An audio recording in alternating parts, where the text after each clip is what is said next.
hello, and I was late. I was having such a good time talking to Ron that he says, "Is this on auto start or do we have to go live?" And I looked at the clock and I was like, "Oh my God." I didn't even notice. Sorry about that, everybody. We were catching up. Yeah, I was enjoying the conversation. We're continuing on now too. Yeah, definitely. We were just talking about.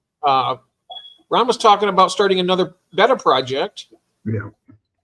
And I had mentioned to him that I had my little alien green female. He has a male, but he doesn't have the female for us. So I don't know. Maybe. Yeah, I've got a little female betta that I just bought a couple weeks ago. And well, Kathy, actually, I think she's the one that saw it and liked it. So, but I think it's a little too small. So I'm going to have to wait on that or just find a bigger one. In the meantime, when they're out there, go save some poor little betta from a cup. Yes, I know it. You know, a lot of people say, don't do that because you're going to be hurting the hobby more by buying those bettas out of the. Yeah. You know, the thing of it is they're never going to stop selling them. And I figure this way: if I can, when I got mine, I got it from one of those little cups. Right. And she was looking good. I thought to myself, you know, I'm going to buy her, take her home, give her a good life. I think the thing is, don't kid yourself. You're really not rescuing anything. You're rescuing it. You'd be finding it in the dumpster outside. Oh, that's true. That's just my 2 cents, you know. So I've heard they actually do throw those away. I mean, even when they're still alive. Yeah. If they're fit, yeah, that's what I've heard too. So that is just crazy, isn't it? Yeah. Is that Chris?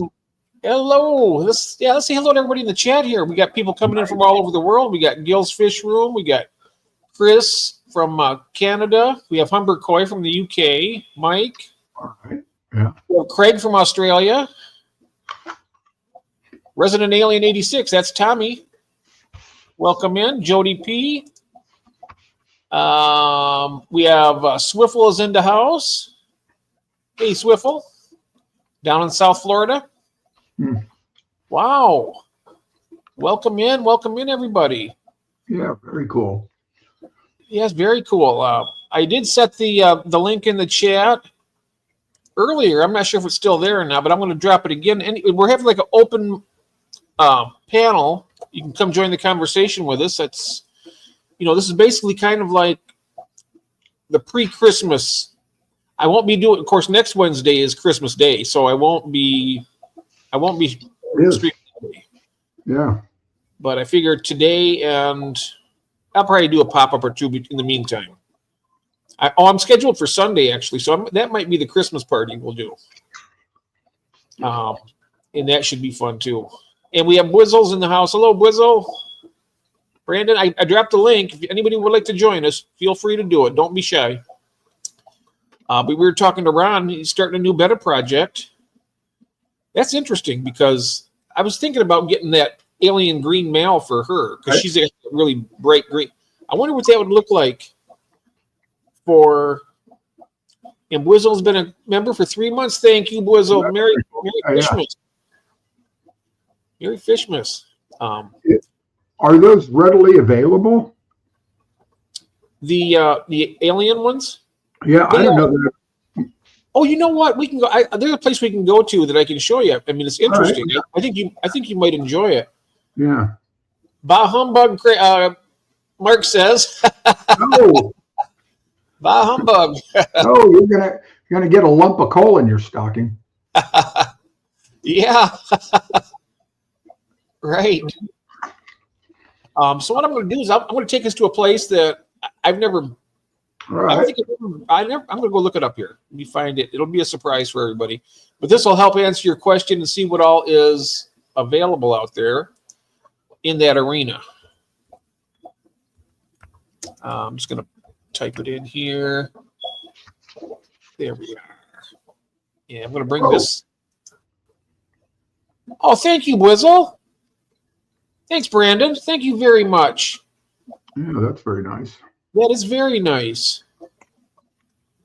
Okay, let me see here. I'm going to go to this website. I'm going to show you guys. I like this place. I've never bought anything there yet, but I may very well do that. Whoops. We'll have to go to here and share the screen, actually. There we are, present. Still getting this down a little bit. And before I'll be right back. I'm going to grab my phone because that way I can see the chat. Okay. Be able to.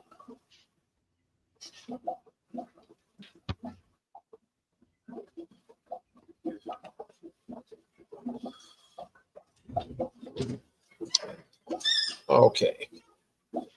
One momento.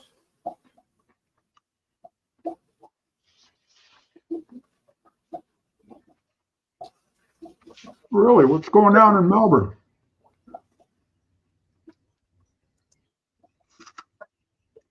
That's too bad. What happened? Well, apparently there's all kinds of stuff going on in Melbourne. Oh. It doesn't sound like anything good. And that's a damn shame. But that's why we're here, so we can like avoid that kind of stuff. Yes. That's really weird. I just ended my thing with my phone here, and it still has me up on there. Oh, What can you put the link, or you've got it? I do, but the problem is I had my phone on there, and I'm trying to kick myself out of the studio, and I can't do it. Oh. I think I can do it this way.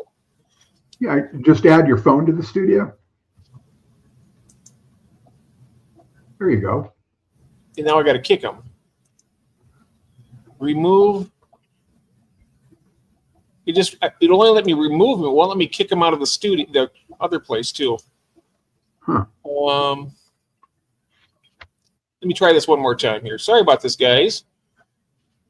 Oh, there it goes. What's up, Nathan? There. Oh, good. He's gone now. Great. Good. Good. I'm gone. The other me. Okay. So now I can share the screen and bring that up. Okay. I think there and there. And now I have to add that to screen. There we go. Aha. Blackwater. This is a place called Blackwater Aquatics. Okay. And you see here now. Let's go to all fishes, and you can see what. All right. Now here are the types that would go good with her. Like this Mahachiensis here. That looks like her except a male. So something similar to that.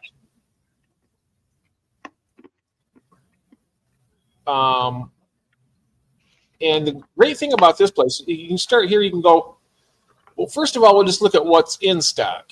Yeah, yeah. I like that about a place like this. That way you don't have to see it'll only show you what's in the stock to see that. Right. It's almost out of pointless to, see what's out of stock. Yes. I like it when they'll filter it like that. So if you see any of these you want to take a look at, I'm just going to go through all of these here. I mean, I could even take like a blue and mix a blue with her. Sometimes they have sale items. That's not pretty cheap right there, actually. That's in my price range, basically. $20 for a male like this. Right. That's pretty fish.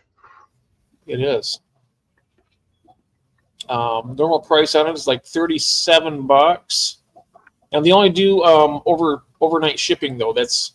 Still is pretty reasonable. I think it's like $39 for overnight. Where are they located? They're in California. Oh, really? Yep. In fact, let me see. We'll go down to the bottom of the page. It should show it where it's at. Oh, down here you can subscribe for the emails. It doesn't show their location, but I think they're up in not the San Francisco area, but just south of there, maybe a little bit. What are they called again? Blackwater what? Blackwater Aquatics. Should have been able to guess that, shouldn't I? Yeah, Blackwater Aquatics. And they even put up here, please pay attention to your weather. We highly recommend overnight shipping. They do other shipping too, by the way. They don't, not just overnight.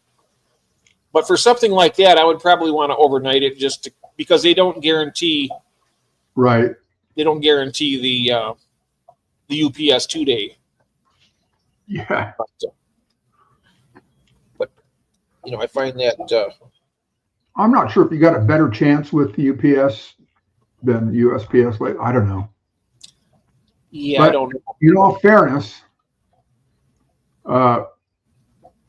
the fish I got from David got there in good time, day early. Oh wow. That's not. Yeah, that's not. Sometimes it works out that way. I mean, right. Every time I've shipped to California, it's always been 2 days. I'd say it's shipping on a Monday, it'd be there by Wednesday. Right. And then if I ship something to, let's say, like New Jersey or something that's a lot closer, it'll be like 3 or 4 days for some reason. I have no idea why. But yeah, there's some beautiful bettas here that you can. They're of the Splendid complex. So this right here, something like this would breed with. Well, this is a male here, but they have females too. But the only problem is they don't have pictures of the females. I click on these things over here. It has the numbers on them, but they're all the same. It just shows the pictures of the male. Right. But it gives you some idea from where I was. What's that? They are right around the corner from where I was. They're in Orange County. Orange County. Oh yeah, that's where my first cousin who moved here in our about 40 minutes away from us here in Michigan. They lived in Orange County. I think it was Sacramento. No, not Sacramento. Orange County. I'm trying to think of where that was. Yeah, Sacramento is way up northern part of the state. Oh, that's right. That's right. So I'm thinking Orange County is kind of south and east of Los Angeles County. Oh, south. Okay. So Huntington Beach, Westminster, Buena Park, Anaheim. Anaheim. That's where they were at. That's where Disneyland is, Anaheim. Yeah, they've been there. Yeah. I know that for a fact. Likewise.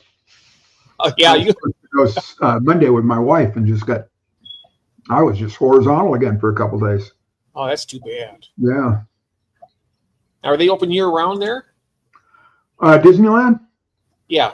Oh yeah. Yeah, unless something goes south, Mm-hmm. They've closed early, and when we've had those odd, rare, really heavy rainstorms.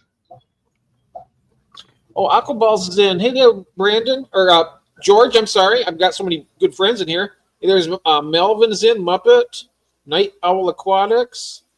Hey guys, how you doing? We're at a place here that I'm looking at. We were talking about betas because I love betas, and Ron has betas. He bred them, and checking out some of these things here. Some of these, and this place right here specializes in betas, but they have other fish too. A few other fish. Yeah. And but George Aquaballs, he's friends with the guys that own this place. Really? I've been looking at this website for years, and then when he said he's friends with them, I was like, oh wow. So I figured it'd be a good thing to look at. Well, let's see. They've got a Facebook page. Oh, 40% off. What's this? 40% off. The one you're looking at, blue, is now 40% off. Hurry before the end of the year. I'm on their Facebook page. Yeah, I was the other one. They got it for this same one here is for $19.95. Oh yeah. Let's go back to that page. I think right up here. There it is, right here. I just put their Facebook page in the chat. Well, look at that. Now they're saying this is what I can't understand. Let's go back here for a second. All right. Does that say $19.99 to you? It does. All right. So when I click on it, it says from $19.99. Yeah, but here's the thing. Yeah, scroll up a little more. Click on the male we pick. Let's see if that does it. Yeah. Oh yeah. Okay. There it is. There it is. So they picked that one. And if we pick another one, that's going to be one that then it goes up to 34. All right. Well, they'd probably still pick out something pretty nice, I would hope. I would hope they have nice fish. So. Oh yeah, I think these guys do. I mean, they have a YouTube channel also where they put stuff up every once in a while. Yeah. And cool. Hello, Elaine. Welcome in. How are you? Good to see you. Oh, message retracted. Hello, welcome in. Good to see you. All right, I put their Facebook page in. Hello, Melvin. Oh, great. Thank you. And now I just put their YouTube page in. Oh, excellent. Nice. And for those of you that the Appy Yappy. I have Appy Yappy in one tank over here. I got him in with, I had this one first. That's pretty. Yeah, they are really, and they only get to about maybe 2 inches maximum for the, actually smaller than that. It shows down here. Right. About an inch and a half, actually. Wow. The male. And I still have one. He's in with that that alien female. She's more aggressive than he is, but every once in a while he'll go up and flare at her like he wants to breed with her, but he's not going to be able to. Right. But they get along fairly well. But I had a pair of these, but the female, I think the female, back when that was the tank I had the real bad scud problem, and she was so small that she wasn't able to. I'm not sure if they attacked her or not, but I tell you what, those scuds are a menace. Yeah. But she's missing. I got the tank as fully sealed because they've been known to be like jumpers. Yes. So I keep all my wild type betas all sealed up where they, just enough room for the airline to get in there. Oh wow, yeah. But she came up missing, so I'm assuming that either she had died or got killed and was devoured before I had a chance to realize anything. But that's it with the Appy Yappy. But they're nice. Let's see here now. I got a pair from a man named. He runs the Wild Beta of USA on Facebook, Brian Strickland. Okay. And I got all my wild type betas so far from him. He's located in Ohio. Oh, so not too far from you. Not too far at all. And I bought a pair of Appy Yappy right here from him. I'll show you what else I got from him. If they have it, let me come back here. I have to go up here and I'll show you. We got Unimaculata Complex. Well, I got these from Jason, 5-star beta. Right. The Unimaculata, but the one I got is the Mahakam River. It's not the Tarakan Yellow, but it's the same fish, different location. Uh-huh. So I got a pair of those. I love the iridescence in that thing. Oh, I know. They're beautiful, aren't they? And then, was it the 4-sheet complex? I'm trying to remember what complex it was. I think it was, let's see here. Nope, not that one. I have a Beta and a safe there. Is David down there trying to get in? Oh, is he? I don't know. Oh, he is. Oh, my goodness. I couldn't see I saw about that, Dave. And I've been here for an hour and a half. When I was on the page showing this stuff, it covers up the whole page. Yeah, I was just going to sit here and see how long it took, but I'm sorry about that. Hour and a half, apparently. What's with Sicky doing here? What's he doing here? I'm feeling a little better today, thanks. Don't be spreading any germs. No. Feel here better through my mouth. That's good. All right. George wants to see the Antud beta. Okay, George, let me go back in here. Wait, why are we on betas? I leave and then you go on betas.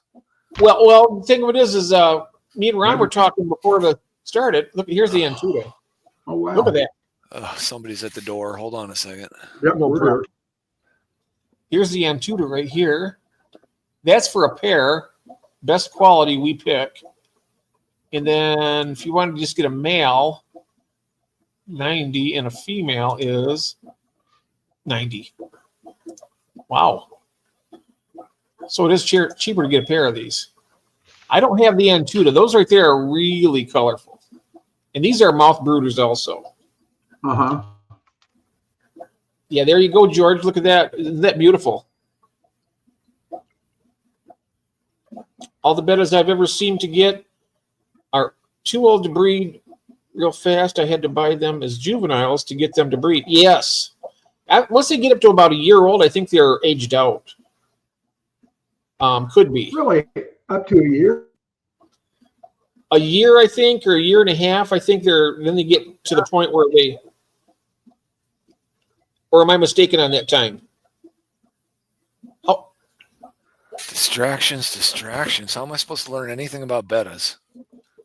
oh, and Craig says, I got wild type betas out of my last spawn. Oh, nice. So I'm wondering what that looks like. Wild type betas. You know, It's I cool. had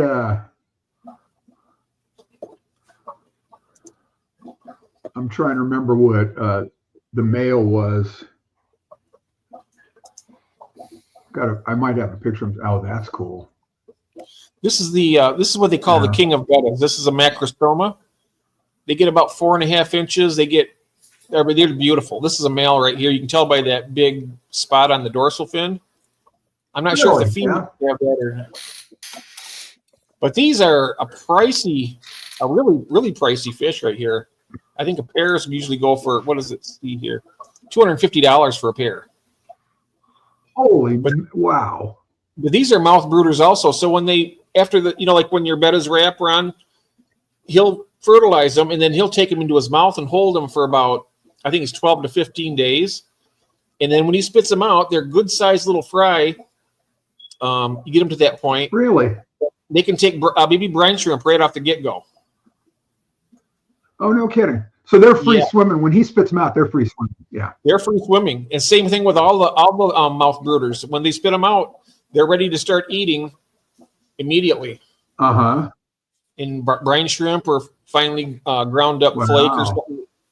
But generally with these live foods from the beginning, you get them a little on the baby brine shrimp. They really take off. Sure. But these guys are all, look at this, even at that price, they're always on a wish list because everybody wants them. Yeah. Wow. I could see also where that would be good to have a Daphnia culture or something like that with them. Yeah, David, I'm sorry. I was just going to say, I'm ready for beta 101. What is the difference between a wild beta that you're always talking about and what else is there? Store-bought? What? Well, the wild, when I say wild, I mean, a lot of these you can get wild, they get these right out of the wild, right? And they bring them in. What I like to get are the captive bred wild type. In other words, they get these out of the wild. I get like the F1s or F2s. Right. The guys that bred them. That way they're more used to the tap water. And I mean, a lot of times they have to have a softer water. So you can add like catappa leaves or oak leaves, stuff like that to lower the pH. Well, have hobbyists bred anything out of the wild types that you don't see anymore in a pure wild type beta or not? Oh, you mean you're talking about the wild type, or you're talking about just a regular? Yeah. Well, can you look at a beta and say that's a wild caught, or is there something? Oh, well, no. Yeah, like this, for instance, right here. Now, this could be a wild caught, or this could be a captive. Well, that says an F1. Yeah, this is an F1 right here. So how do you know? I mean, at what point do they stop calling them wild type betas? F3, F4, F5? Well, no, they're always going to be a wild type because these are the same fish that come right out of the wild. Okay. Yeah, that's going to be the difference between wild type and wild caught. Yeah, the other ones are called the wild type that was originally wild caught is still being bred as a wild type, and it's still looking like wild type versus the hybrids. Yeah. So the hybrid, they're going to start changing characteristics, crossbreeding them to stuff like that. If you do that, the big finnage and all the different colors, those are all hybrids. Okay, gotcha. Yeah. I keep most of my wild ones. I keep in a species only tank. Yeah. I want to try and get some more of those going. And George, he says that he breeds wild type betas all the time. He got some beautiful ones. Right. Hello, Aquatic Aquarius. Welcome in. And like Elaine said, if you get a pure wild caught betta, you have no idea how old it is. No, I could probably do his best guess. Well, So what's the life expectancy of a betta? Well, I've got The one ones now. in the cup? They say three to 4. I think 3 to 4 years. I've got one right now that's over 3 years. My female, and she's doing great. I mean, no problems. I mean, I'm not sure if anybody out there in the chat knows the longevity of them. If you do, put it in the chat. Let us know. Oh, I need to say hello to Melvin. Hi, Melvin. Hey, Melvin. Melvin is in the building. MITB, buddy. Right on. So I'm thinking probably if I had to guess, I'd probably say 3 to 5 years, but I could be wrong on that. All right, We'll I'll try and get all my amateur questions out of the way. No, that's not an amateur question. That's a very valid question. It's a question that I'm not able to answer, and I love bettas, and I still don't know. All right, cripe. Now my phone's ringing. I got to take a phone call. This is No great. problem. No problem. Okay, let's look at something next here. Let's see down here. Oh, this is one I really love right here. The Betta Potati. Look at that. It's got like tiger stripes on it. Yeah. Let's see if we. Only problem is their stock images only shows the males because they are usually the prettiest. I just stumbled across a website here. It's called Types and Species of Wild Bettas by Complex. Oh yeah.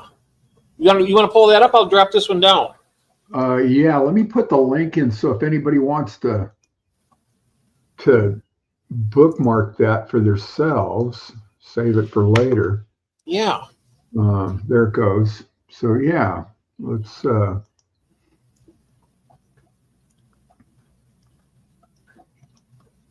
okay, it's queued. Stage, all right. Yeah. So let's see what we got.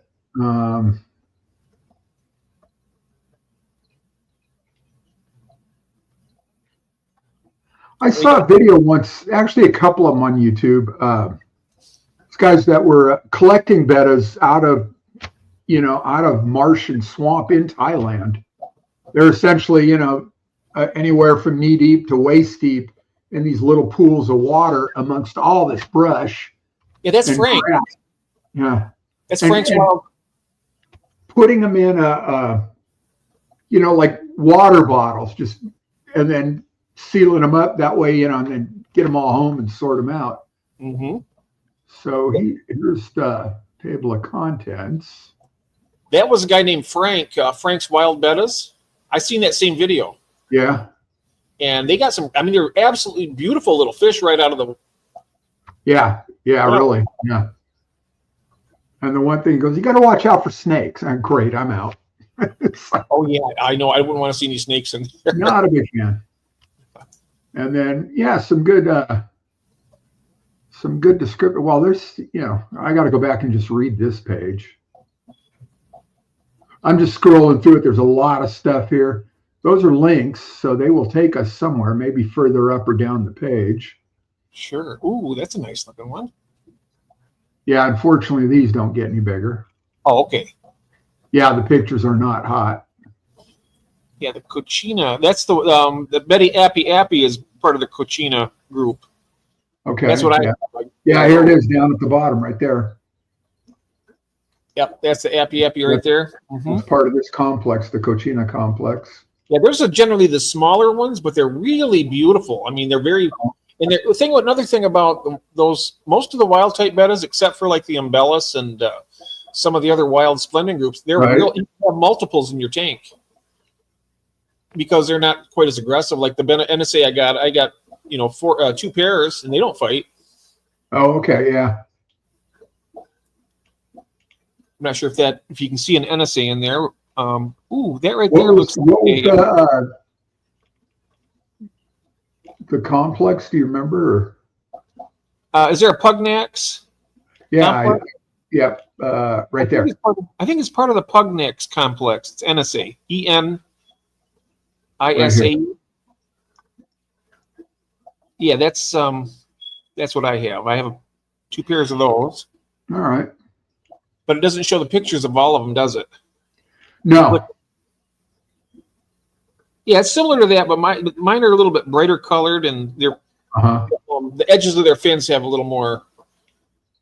When they're in breeding dress, they really color up a little bit better. Sure. Ooh, and a Bantoids complex. That's where you get the giant bettas from. Oh, yeah. Now, those are real peaceful. I've just told you can keep a lot of, like in a 20-gallon, you keep, 6 of them. Really? Yeah. Bellica. But there's so many beautiful wild species of these that you can get. Yeah. This was a great stumble upon. Wow. It is. Yeah. I told Blackwater Aquatics we were watching his website. He said hi to everyone. Oh, great.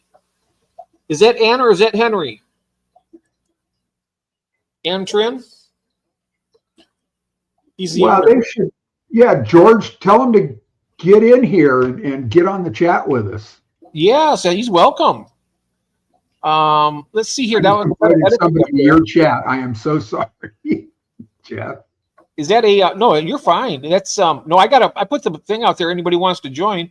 Yeah. That right there is the Mandor. I love those 2 little white tips on those ventral fins. See that? Right here. Yes. I should have done this right away. Control plus. Make it a little bit bigger. I wasn't thinking. I am so sorry. No, you're all right. There again with the little better rubra. So red. Hey, Rebecca, welcome in. She says that Blackwater Aquatics in the UK is someone else. They stock botanicals from Hampshire. Oh, very cool. Yes. Oh, look at that. What is that? Is that an NSA? That looks similar. That's a better picture. It looks similar to mine. Pretty. Love that iridescence on the gills and that underneath the anal fin here. That stripe, double stripe, triple stripe, really. There you go. The good thing about these also, if you get into them a little bit, they are a lot of these are on the CARES list. Right. So you get these beautiful fish and you're breeding them. You're helping keeping the species alive. And then when you sell them to other hobbyists, they'll do the same. And that'll, if they ever do go extinct, we'll at least have a fairly decent gene pool, right? Going. There's somebody I haven't seen in a while. Hello, Gord. Welcome in. Hope you're doing well. Hey, Gord. Yeah, that's a beautiful one right there, though. Yeah. If you ever want to get some wild type bettas, I can get you in touch with. Well, actually, I'll send you the link to the Wild Betta USA. Okay. Everybody in there breeds all different kinds of them, and a lot of times you just go in there and you'll see they'll have like spawns, and if you put dibs on there, they'll message you, and then you can work out something and get something. And a lot of times they just want to spread the hobby out, Right. Oh, look at that guy. He's holding. You can see his chin. He's got a mouthful of eggs or fry right there. Right. And what happens, I'll hold them for that particular amount of time. Then I'll just let them out. All those little fry will go out and they're ready to eat. Yeah. Wow. Kind of like the African cichlids, except the males hold here and the females hold with the cichlids.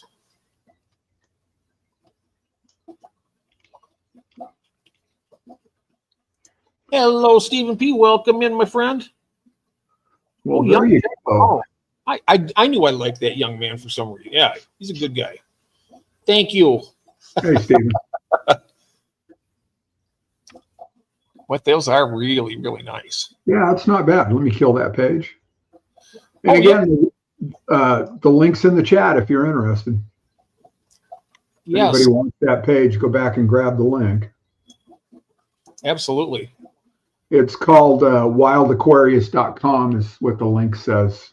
Oh. It's about 10 chats back. Is it just bettas, or do they have all different kinds of wild fish? No, this is just well, let's click on that. Let me see where that takes us. Okay. Everything you need to know about what, oh, well, here, I'm going to put this up.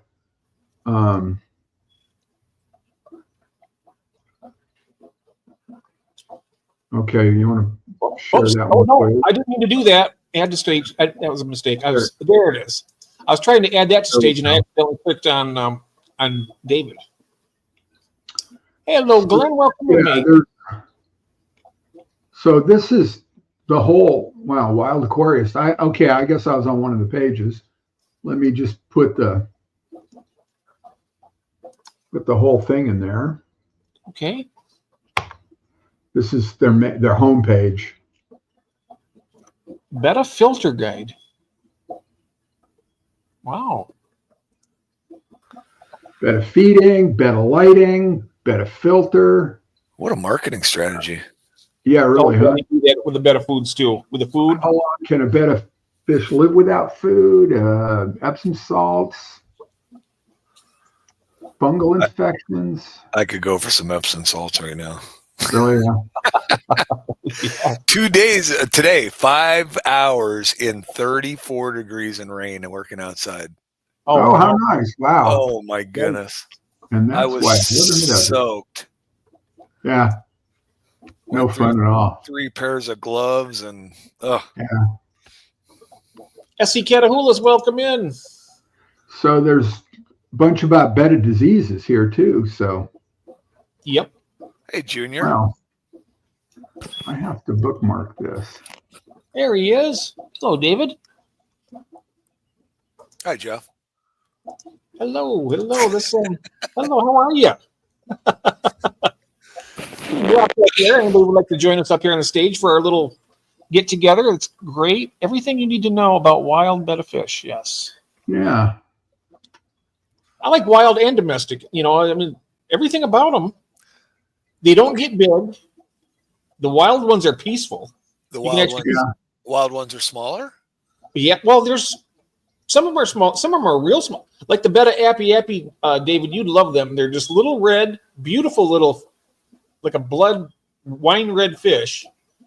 They're peaceful. You can keep them in a community tank. They won't bother anybody. What do wild caught and domestic, do they have different care strategies? Well, it depends. If you get them right from the wild, yes, you have to make sure you keep the pH low. You want to gradually bring them up. Okay. But you can. You can. It just takes a lot. But I'd rather get a wild type. F2 or something. Yeah, F1, F2, F1 or F2, either one. Okay. Would be good ones to get. Well, Glenn. I'm only asking for a friend. Oh, yeah. Wild type bettas are, yes, they are. In fact, all the bettas I have except for my 2 female splendens are all wild mouth brooders. Yeah. One of my favorite ones is the betta chinoides. Another one you'd love, David, and you would love them too, Ron. The chinoides, they're red. They have a bright white border around their tail fin and up top. Yeah. And they're mouth brooders, and they only get to about maybe 2 inches, maybe, for the male. And they're gorgeous. I can't tell you. You'd have to experience them. If you just got one, David, I'm sure you'd like it.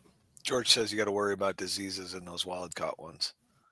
Yeah, I'll bet. Yeah, the wild caught ones, yep. You have to medicate them. That's why I like buying captive bred, because they've already gone through all them processes.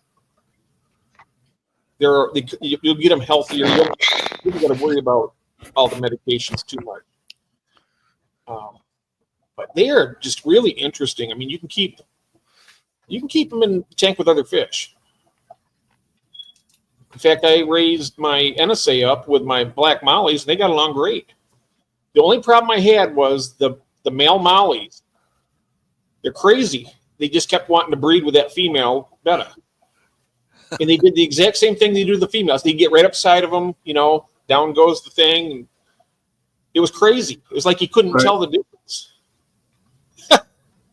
He was out for everybody. Farmed animals can have a lot of diseases too, breeders. Yeah. Yeah. He doesn't sell anything till they have been past quarantine. Oh, there we go. Everything that Blackwater Aquatics sells, in other words, even if they're wild caught, he does all the medication processes already, so you haven't got to worry about that. Right. So is Blackwater both an importer and a breeder? He does both.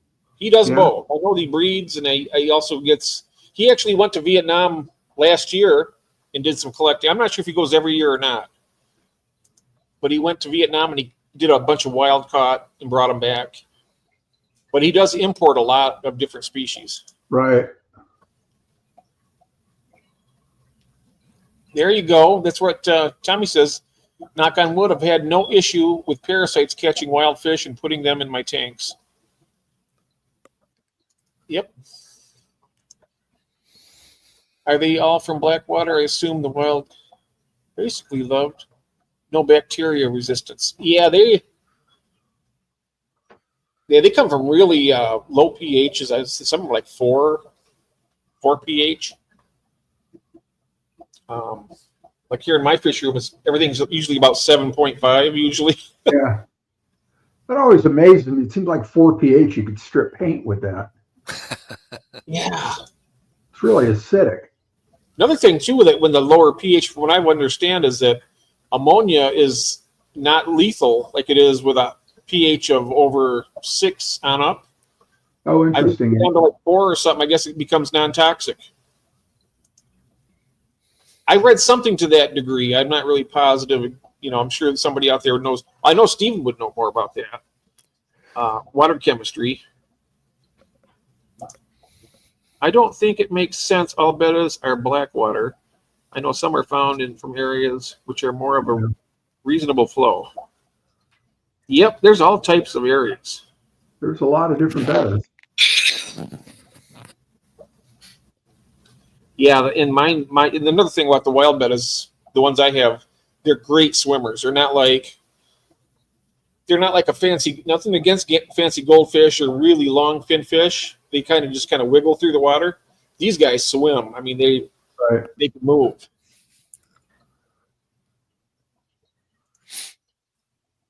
Yeah. I'm changing water right now in my. Oh, nice, George. You can just get stuck in places in the wild in a vast array of different pH. Some get stuck in small ponds or drying up areas. Yep. That's true of the killifish too. That's the reason why a lot of them they go through that so frequently that they're annual species where they only live maybe 12 months. Sometimes maybe 13 months, depending on how well they're doing. But that's why I always go for the non-annual, because they live for 3 to 5 on up years. But I really think that, I know I pick on you a lot, David. I'm sorry about that. That's all right. I deserve it. But we really need to get a betta in your house. Honestly, at least one. Well, I'll go get a coffee cup and you can send me one. A coffee cup? No. Isn't that all you need to keep one? Yeah. No. Oh, I still got more to learn about them. You could keep one in a 5-gallon. You could. I keep mine in a 10, but you can't spare one right now. Can't spare one right now. Okay, all right. Well, I've got that little Marineland tank that's that vertical 5-gallon. And in the back, it's got that built-in filter, so it's all of 3.5 gallons. And there's that male in there that's doing just fine. Yep. So you're talking about Blackwater Aquatics. You're talking about Blackwater Aquatics? Where's he at? Do you know? Yeah, Orange County, just miles from me. Oh, He's okay. right where we used to live. All right. Yeah. And he does guarantee I think in the wintertime he doesn't guarantee. I'm not sure if he doesn't guarantee in the summer or not with his USPS priority. I'm gonna have to look that one up, Stephen. Stephen probably ordered a dozen of them. Oh, 0.2 gallon. Yeah. Oh, you want to put the link in there, Stephen? You want to share that one with us? The 0.2 gallons is inviting enough, but that creepy rabbit thing, I think I want a part of that. And Rebecca says, I think the ammonium is preferentially removed through the gills. Interesting. Very interesting. But now that we're on the Betas, should we look at some domestic type? Yeah. Okay. So what, Beta splendens or? Yeah, go ahead. You want to look it up, Ryan? That's great. That way I can. What's that?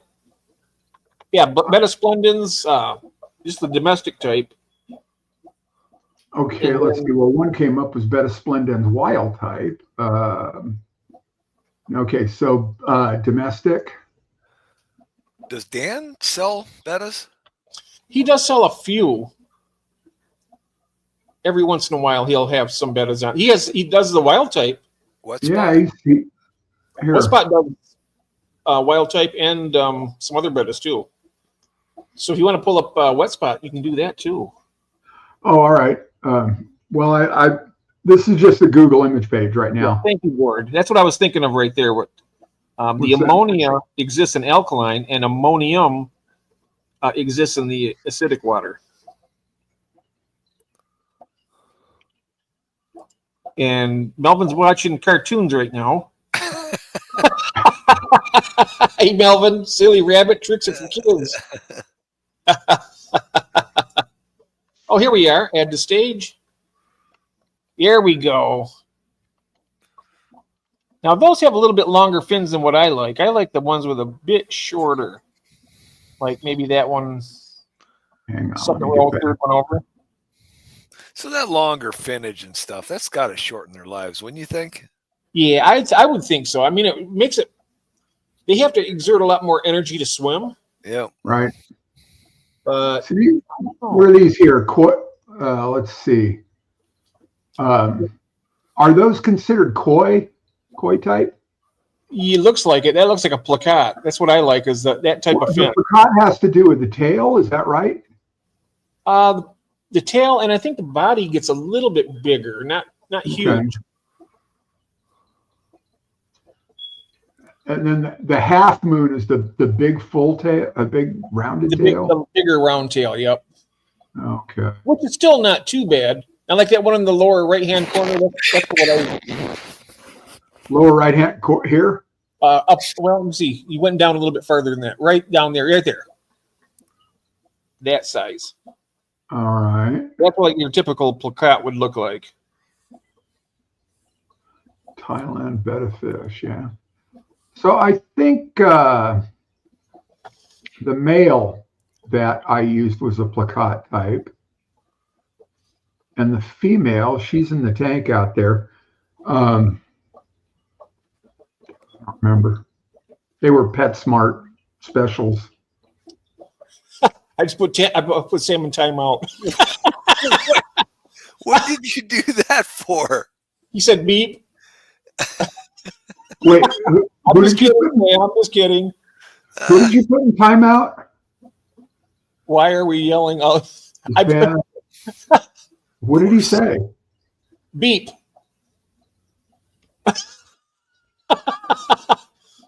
It's a long-standing joke with us. I'm just. All right, so he'll be back. I didn't put him out for too long though.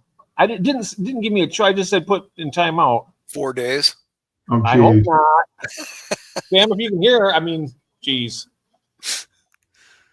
Way. Everything's fun and games till somebody gets banned for 4 days. Yeah, or gets an eye put out. I didn't ban him. I just hit time. It was a joke. If you can still hear me, Sam, it was a joke. I'm sorry.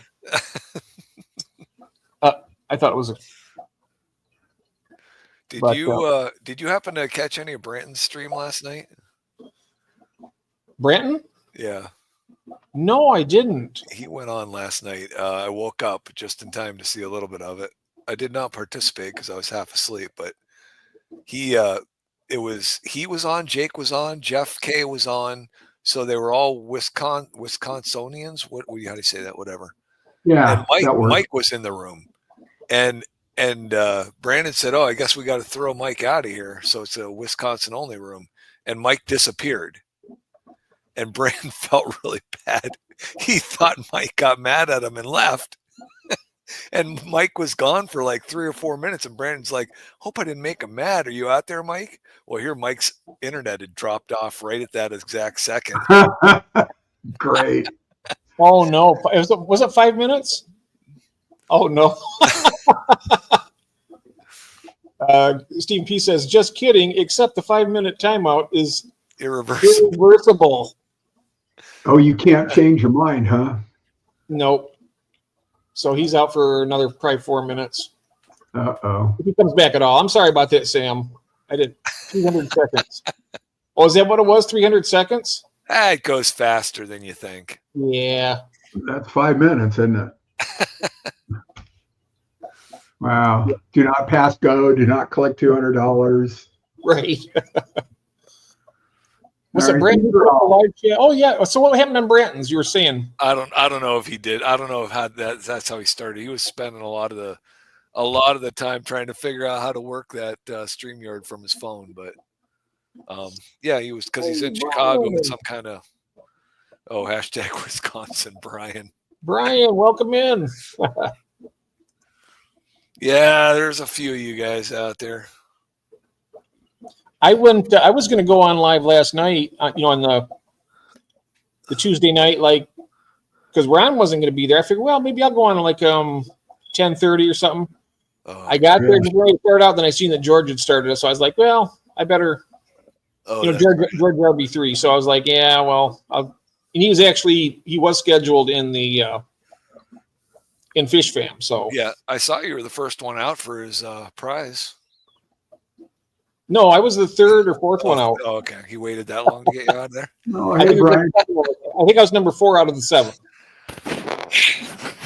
Yeah, I don't know. I woke up and that was streaming, but yeah, I was pretty whooped yesterday. So yeah, I didn't think so, Craig. It was actually I've only done it once. It was a raving success, and actually it was pretty easy. The hard part's dealing with all the offspring. I don't know what the hell to do with them all. Oh, how many did they get? A lot.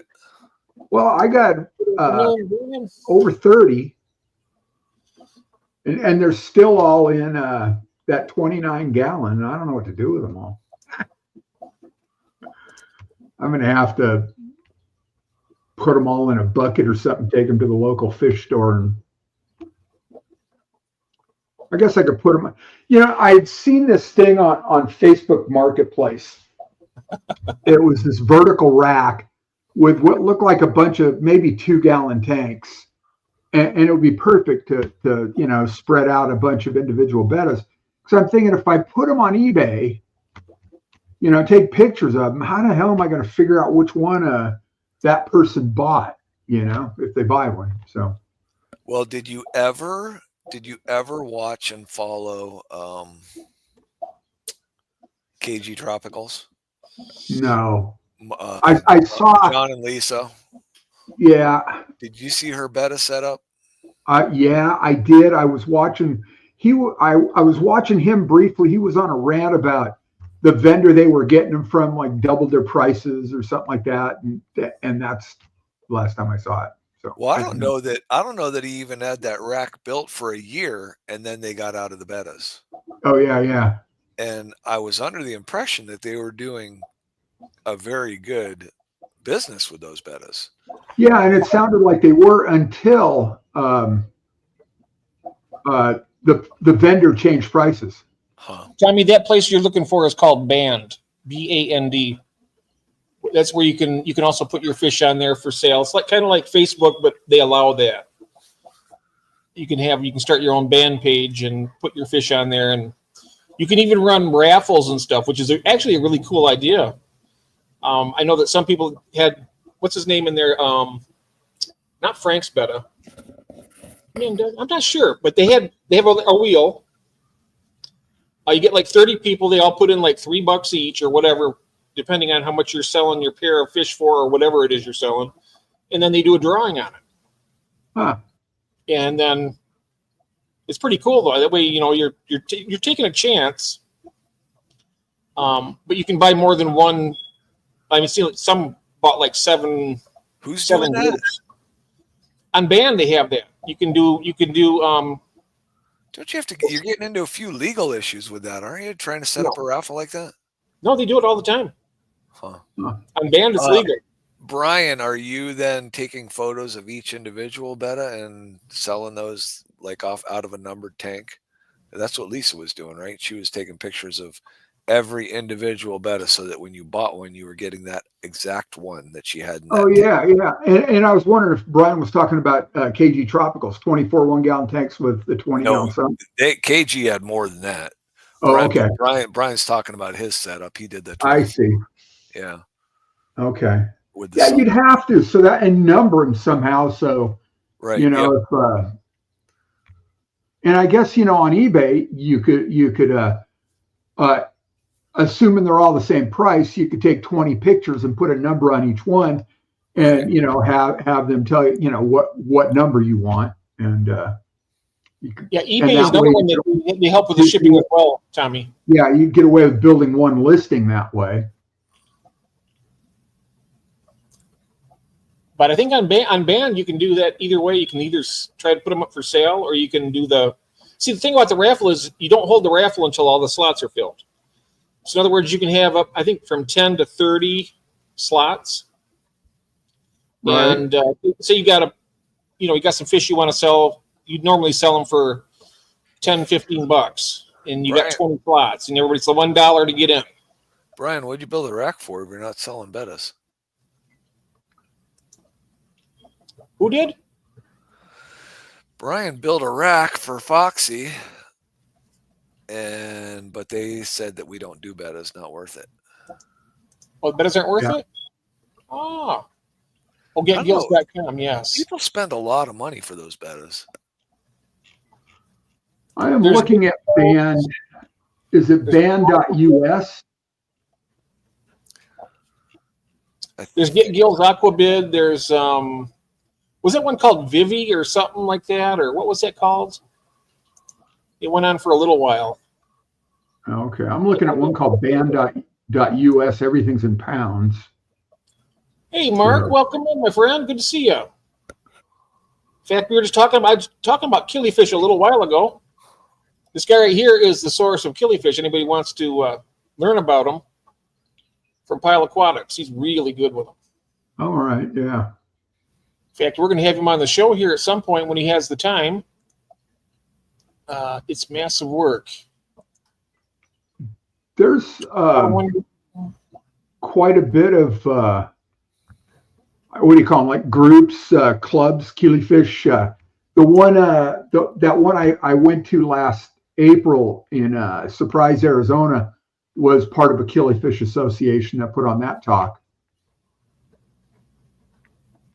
And I think the one Curtis was talking about in, what's it supposed to be in June at San Antonio?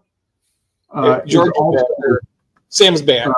Welcome back. Sorry about that. I was a joke. I thought it was going to be like 10 seconds or something. I didn't realize that. You didn't say it was a joke when you did it to him. I did too. I did too. What are you doing? Sorry about that. Sorry, Ron. I didn't mean to step over you there. Yeah, Vivi, that's it. I thought so. Vivi's the one that folded, right? Did they fold up? I think so. Okay. Brian, axolotl babies. So is it one axolotl per 1 gallon tank? Is that how you bring those up?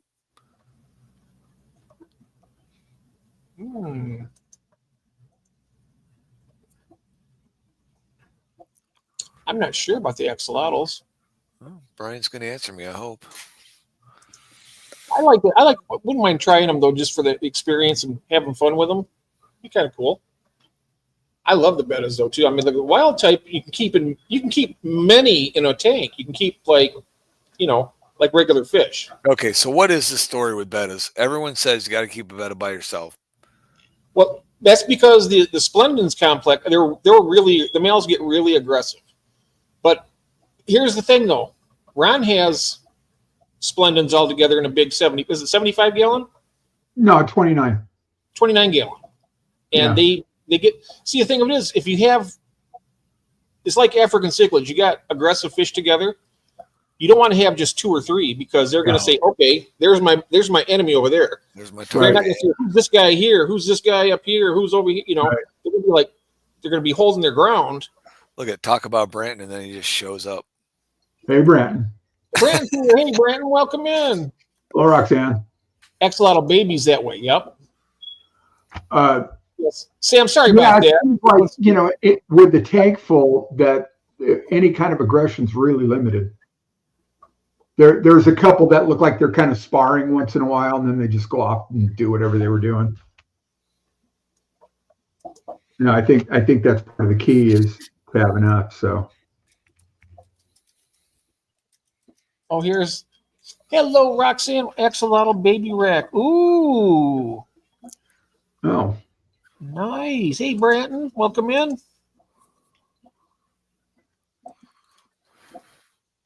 Well, let's see where that takes us.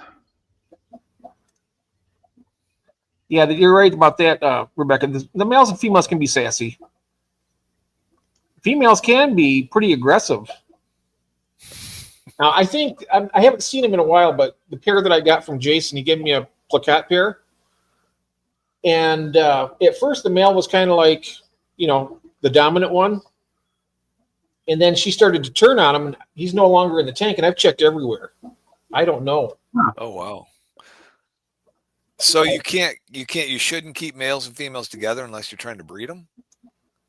No, I've got a whole tank full of Betas. So. Mixed sexes. Yeah. Yeah. I had mine together, and they actually got along pretty fine. Every once in a while, they'd get up and it got to the point where they're starting to try and do the wrapping. I wasn't prepared in this 20-gallon tank because the water is all the way up. And there's, of course, all the blue star endlers in there too. So they might have, you know, tried to get up in that bubble nest or whatever. But I just got out of class. Oh, just got out of school.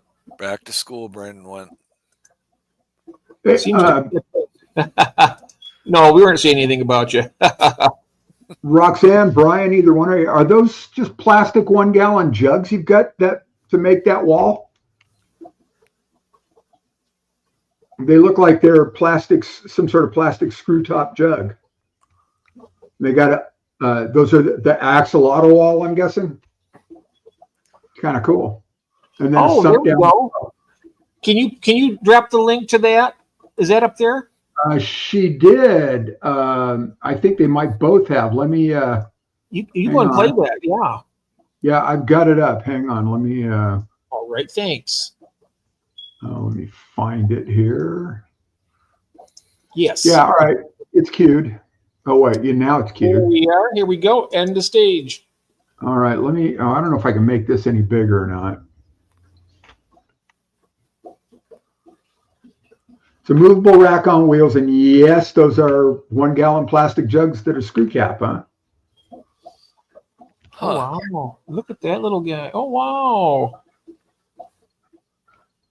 I guess they're kind of cute. Yeah. There it is. That's the rack I'm talking. Look at that. That's very wow. Look at that. You can do that. That'd be good for Betas too. Yeah. I know how they do it. Blackwater. He's got a rack similar to that. His tanks are small, like I don't know if they're 2.5-gallon tanks or maybe 2 or 3-gallon jugs or something. But he has it hooked up to a sump, and he runs everything on a sump. Right. And then when he medicates everybody when he gets them in, and that way everybody is treated. Right, and they're all contained in that one sump. All in one sump. And it almost looks like they're in a house. You know, like their business is probably in a house in a garage.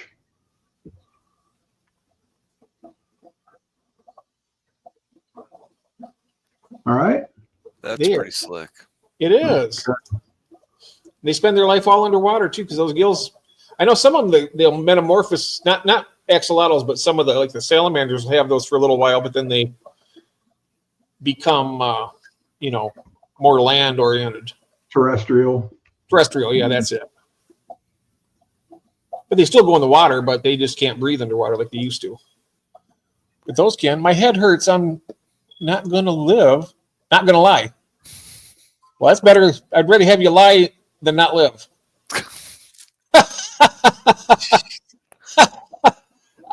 That's what I get for not trying. I'm trying to get by without this as much as possible, but it's not working. It's a movable rack on wheels. Oh, that's nice.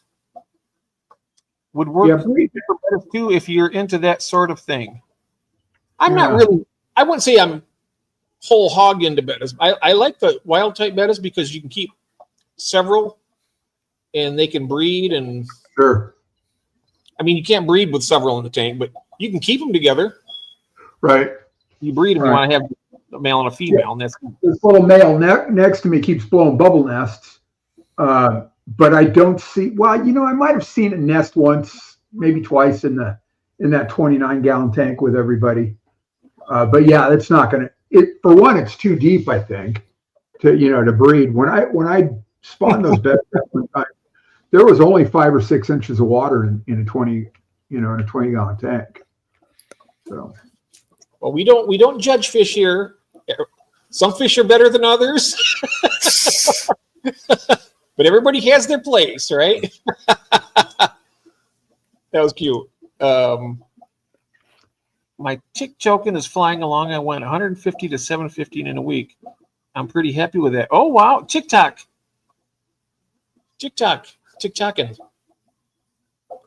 Cool. That is cool. Yeah, let me kill this. Oh, and Foxy says, I love betas, but we don't want to breed them. Yeah, it's a whole different thing than I guess, tank full of other fish. But. Yep. Yeah, I'm going to try it one. I'm going to try and get some. I've been trying to get with my mouth brooders, but I think what the problem is I need to get an RO to cut the water a little bit because I think the TDS might be too high.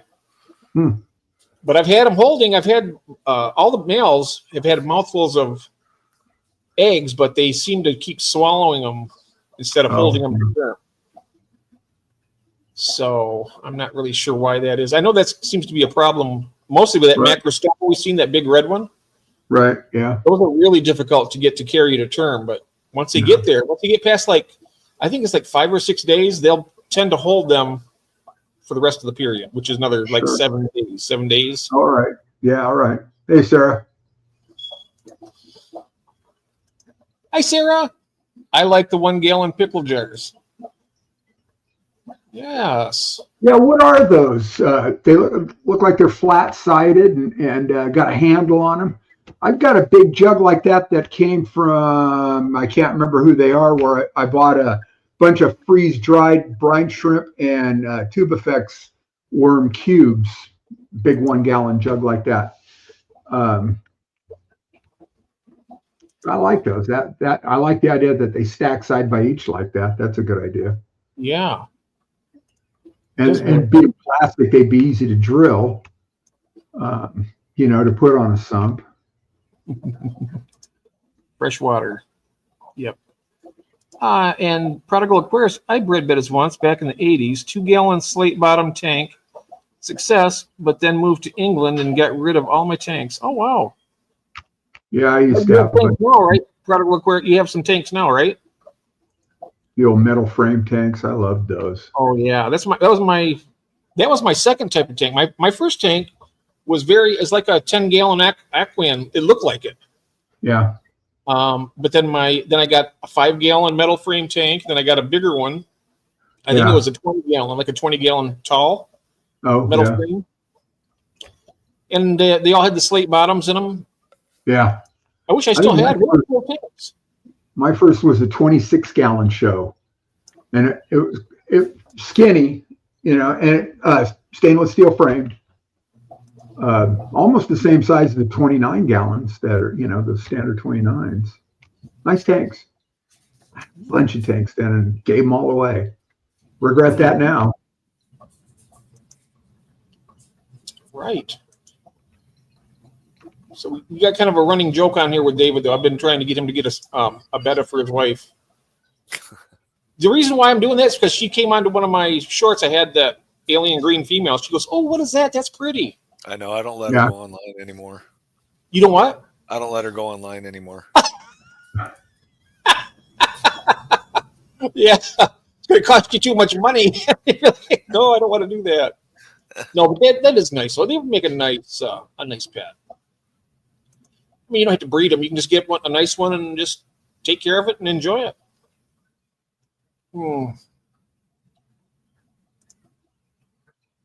If you had the tank, I would probably supply the fish.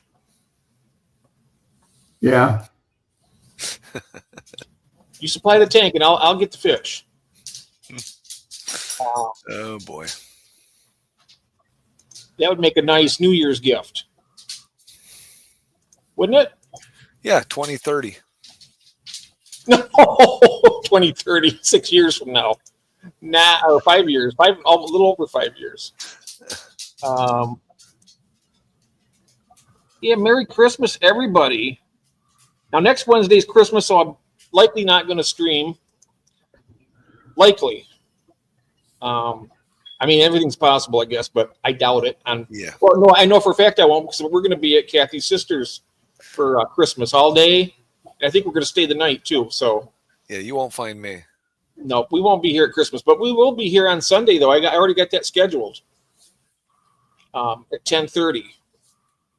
So we're going to try and have I'm going to try and do a little Christmas thing. I'm going to have some eggnog and gross. Maybe some chocolate covered cherries or something, and get my diabetes going, just A1 style. No, I won't do that.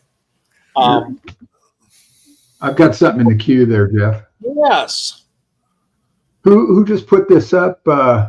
Foxy. Oh, Brian. Okay, these are the jugs that. Only $1.79 each. That's a good deal. Yeah, I found them somewhere else.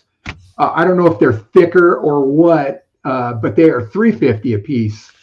So at Uline is not inexpensive. Oh no, they're Merry not. Fishmas. Merry Fishmas. Yeah. Yeah, that's kind of cool. And then I guess so what? In lots of 48, they're $1.50 a piece. Is that? Am I reading that right? So yeah, that'd be easy enough to do.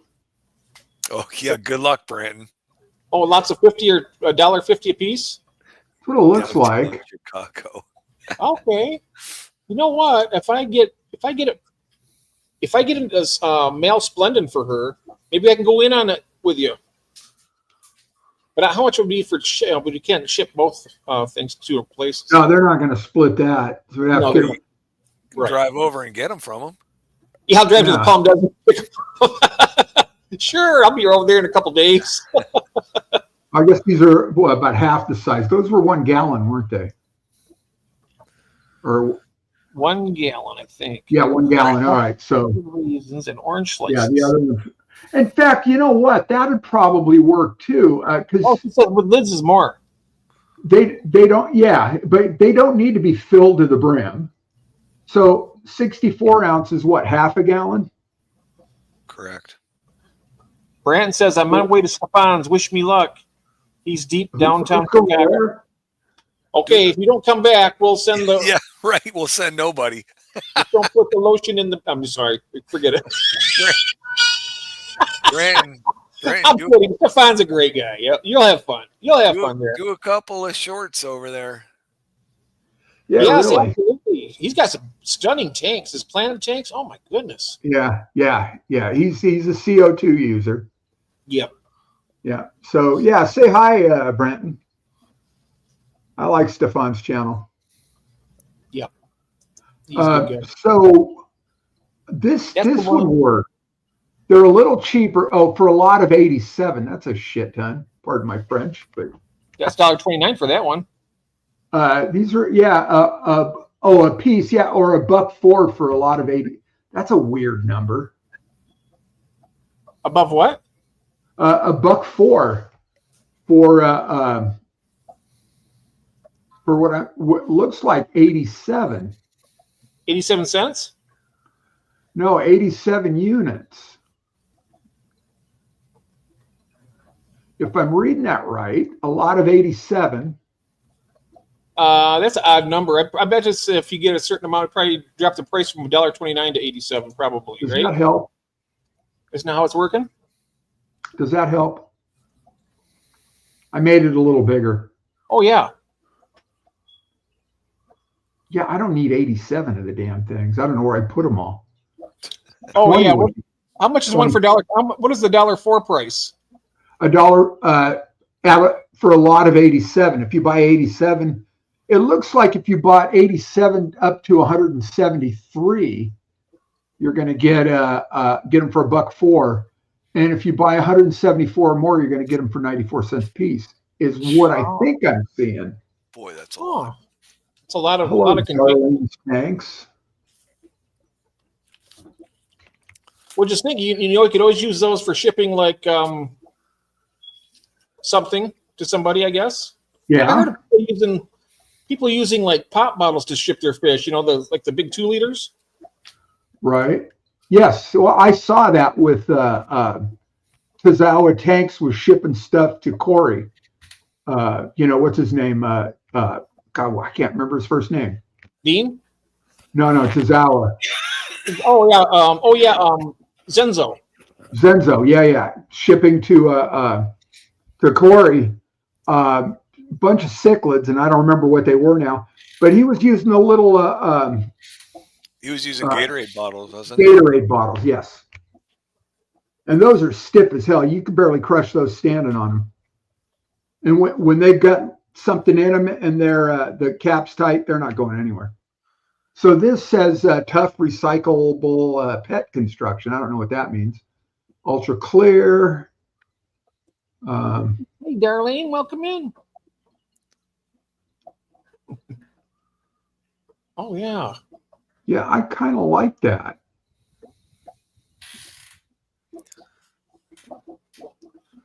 They come in handy for a lot of things. I mean, you wouldn't need to use that many probably for your bettas, but you could always use it for a lot of other stuff too, like plant. You can do it for plants, all kinds of stuff. True. Yeah, this was a really good turn on. Thanks, Brian. Hello, Candy. Welcome in. You can only use the large extreme food containers to ship fish in. I'm sorry, what? Oh, you can use the large extreme food containers to ship fish in as well. Yep. Sure. What are those though? The extreme? Oh, the extreme fish food. Yeah. Got it. Yep. The brand. I've used some of that. The cichlid peewee. I give that to a lot of my fish, and they love it. I'm out of it now. It's a little on the pricey side for my budget, but it's good food. Really good food. Right. Mm-hmm. Yeah. Welcome in, Candy. Common material for beverage bottles because it's strong, lightweight, shatter resistant. Thanks, Prodigal. I like SC's idea. Yeah. Or buy the 64-ounce M&Ms. I can't stand M&Ms. Well, what side are you on there? Foxy's asking you. Say it again. Foxy says, I may have missed it, but what site are you on? Oh, I got it from Brian. It's called Websterant Store, and I think this is where you guys got those jugs you got on the shelf there. Oh, so that's all food grade, so it's automatically fish safe. It's food grade. Yeah. So Brian, if you're still there, straighten me out. Am I right? You gave me this link, yeah. Steven. SC Catahula says buy the 64-ounce M&Ms and have a good snack before using the container. Oh yeah. Well, yeah, it's got suckers in it because we've been good. I like the peanut M&Ms and I like the regular ones too. But almond M&Ms. Oh, they're good too. Oh, all the M&Ms are good. Those are amazing. Yeah. Oh, you don't like them? No. Oh, okay. You don't care for the M&Ms. Almond butter cups. Oh, yeah, peanut butter cups are awesome. I'm just not a fan of the M&Ms. I mean, they're all right. The almond ones are better than yeah. I like the ones in the yellow, the peanut ones, but they're. I mean, you're not my favorite candy, but they are good. I wouldn't say no to a bag of them right now. I don't think I'd ever say no to a bag of them. All right. That's funny. And it just so happens that candy's in the here. So we're not talking about we're talking about That's right. You know what? Candy's dandy. yes. Yes, indeedy. Indeedy's not here either. Okay. Who in the world would have a Nutella jar? Can you ship a fish in a I'm sorry, what? Who would have a Nutella jar? Stephen P. Yeah. Hey, Austin, how you doing? Welcome in. How are your fish doing, Melvin? Yes, how are they doing? I would like to know. Wait, doesn't M&M's also make peanut butter ones? They make a ton of them, pretzel ones, and Looks like Sarah likes it. She goes, Stephen, I go through a disgusting amount of those jars. Yeah. the M&M 64 ounce. I bet I'd like that. I've never had it, but it sounds good. What, Sarah, these jars that are on the screen right now? I love Nutella. I bet I would like it. Yeah. And I'm sorry? no. I think, did Sarah say she and they go through it? I think she was talking about Nutella jars. Yeah, she likes the those Nutella. jars. Okay, yeah. And I think Steven eats his Nutella with eggnog. Eggnog is great. Oh, I used to eat Nutella with a spoon. Ah. Right out of the jar. Biscoff spread. No, I've never heard of that. Jars are useful. They are.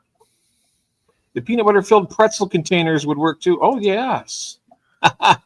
Yeah. All these lovely snacks here we're talking about. Cookie butter is the best. Now I got to go make some cookies. Yes. Need to go get some eggnog, and I need to get some covered cherries.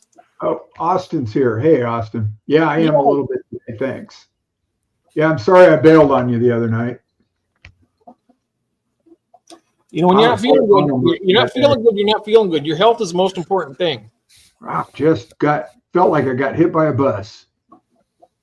I'm glad you're feeling better, bro. That's not good. Me too. No, me too. Thanks. Yeah. Brandon, aren't you supposed to be driving? Bacon. What is this? He said bacon dipped Nutella for the win.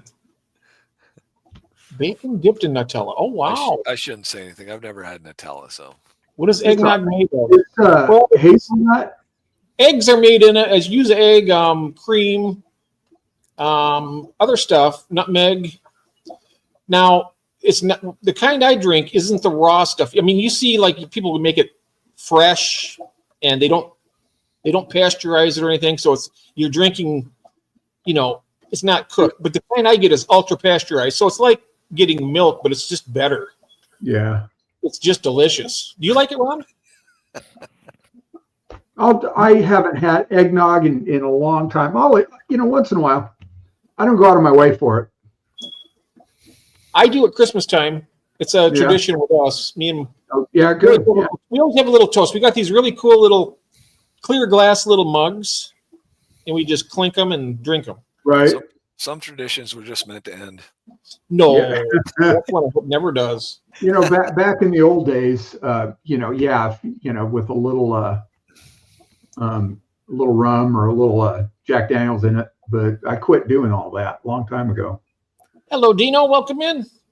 Hobbytown Aquatics. That's Dean. Yeah. Howdy. Welcome in. Howdy. Oh yeah. Often says more important. I bet you're glad class is over yeah, I bet he is too. Stoplight? Uh-oh. Oh, you're just, don't text and drive. Don't text and drive. We can always catch up. We can catch up later when it's safer. I think Biscoff. I never heard of Biscoff. Have you ever heard of it? Nope. What is Biscoff like, Sarah? It doesn't sound terrible, but I don't know what it is. I'm all on board with Steven, though. You'll get to him. Oh, okay. I'm getting there. Sprouts and eggnog, the best parts of Christmas. There you go, Prodigal. Excellent. I like milk nog. It's less thick. Yeah, you can do that.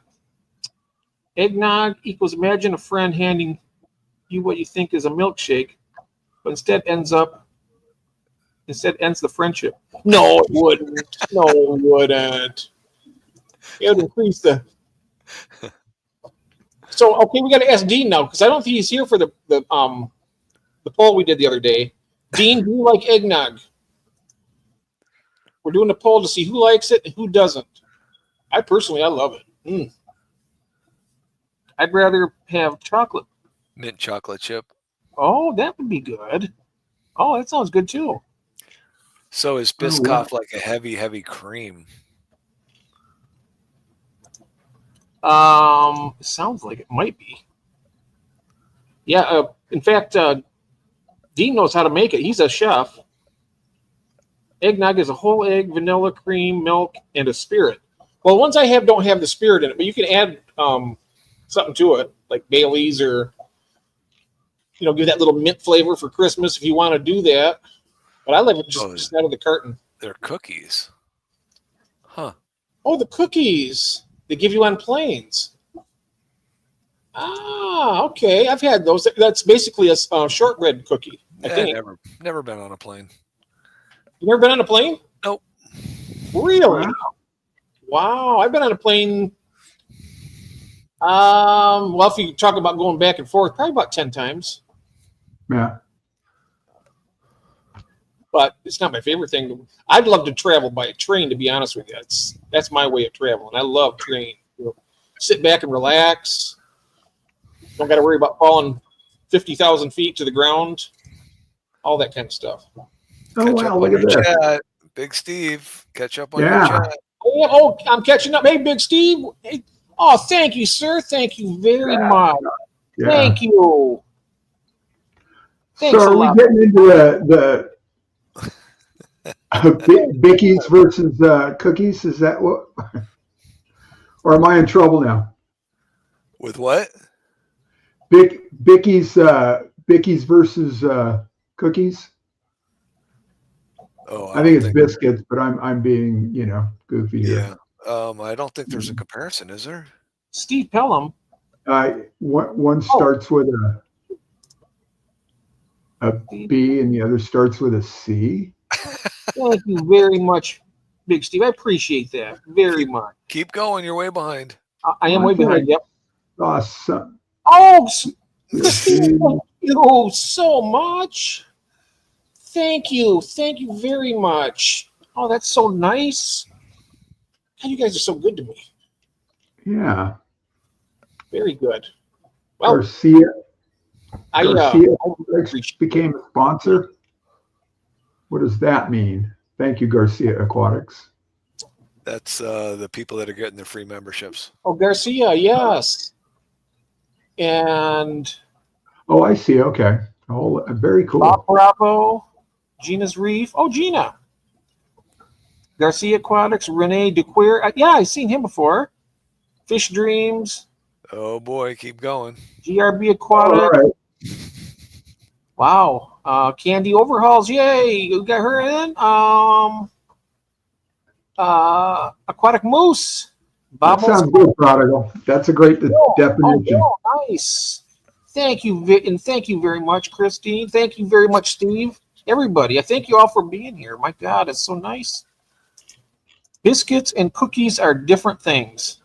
Yeah, apparently they are different animals. They are for us. Here, biscuits, something big and warm and fluffy you put in the oven, then you put either butter on it or some nice sausage gravy. Ooh, that's good too. Yeah, it's raised, raised like bread-like, more bread-like. Hello, thank you. Well, we digressed to food. We started with candy, and it's all because of this. Yep. And now we're doing okay. So I'm going to pull this down. Oh wait, I got to say it. Websterons. How the hell do you spell that? Oh, I'll just bookmark this. Biscuits are crunchy. Oh. Bookmark. Jody P, thank you so much. Thank you very, very much. Oh, that's so kind of you. Thank you very much. Oh, I really appreciate that. That's so very nice. Yeah, that's wonderful. It is absolutely wonderful. Rebecca, indeed, cookies are 60% fat and biscuits are 60% fry. Thank you very much. Wow. You guys are fantastic. Absolutely. Prodigal. Hey, mate. Yep, he's in the UK as well. Cool. Jody, did you get suppressed again? What? Don't know.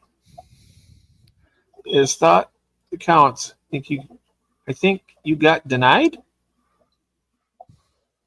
It's the thought that counts. Oh, I don't know. It shows it didn't, but yeah. Oh, are they getting into that situation where memberships are not being passed out? I think that if you do too many of them, they time you out kind of on doing the. I'm not sure how that works. I've never been to that point. But I guess she was gifting a lot of stuff, and I'm not sure exactly what happened with that. So somebody can let me know. Yeah. She just said looks like she got denied, but they might come through tomorrow. Oh, cool. Yeah. Yeah, I've heard that in different rooms. I see that. All right. Thank you. And there's a bunch of people in the chat saying thank you for the memberships. So whoever you were for doling out the memberships, everybody else that got one is saying thank you. There she is. Hello, my friend. So good to see you. I haven't seen. It's been such a long time now. I know your name starts with an L. Leanne, I believe. Let me know if I just butchered your name. I hope I didn't. So before we started, David, I was updating Jeff about the peacock gudgeons. Oh yeah, they're breeding already? Oh yeah, I've got hundreds. The adults are this big, you know. Wow. Yeah, Leanne. Yes, that's right. You. Oh my gosh, so good. She's got some fantastic cichlids. She has the Tanganyikan cichlids. Yeah. I'm starting a Tanganyikan tank too. So someday I want a shell dwellers tank. Someday. Yeah, shell dwellers. It's Lake Tanganyika. Yep. Yeah. So Ron, are they? Have you lost any? How many? No. Did you get? No, 5. Okay. Well, and now I don't know because they were doing fine. They were in a little quarantine tank with those black mollies, and I set up one of those 20 long ways, and there's this giant rock pile at the back end of it. That's true. And so I put them in there, and I put the 9 stir-bys in there, and I've got 16 of the little crevences that I had siphoned out of their tank a few months ago now. They're all maybe an inch, 3/4 to an inch. So I put them in there as well. And I hardly see anybody because they're all hiding in the rock pile. Oh, but they all seem to be doing fine. So yeah, it's cool. It's a lot of sand. Front half of the tank's all sand. So I'll see a stir-by or 2 out once in a while. I'll see the little peacock gudgeons. I set 3 pieces of PVC in there. I'll see them inside or even going up swimming around. So yeah. Jeff was saying if they feel like they've got a lot of cover, they're out more. So they seem to be out. So it's kind of cool. Yep. Mm-hmm. And if you ever want to try, I'm sending some to David already. If you ever want to try the shell dwellers, I send you the multis. They're the best ones to start with. They're tiny. Yeah. And they're prolific. And they're very desirable.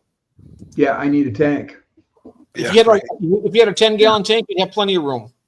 Well, I've got that 20 that I was going to set up that next breeding project for the betas. But do I need to do that? What am I going to do? I mean, it's fun, but what am I going to do with more betas? The thing with it also is that by springtime, you're probably going to probably have more tanks more than likely when they have like another sale at Petco or something. Well, I'm running out of places to put them. Oh, I see. Are the shell dwellers, is that a warm environment? They like a warm environment. I keep mine about 78. Guppy fever Mike, huh?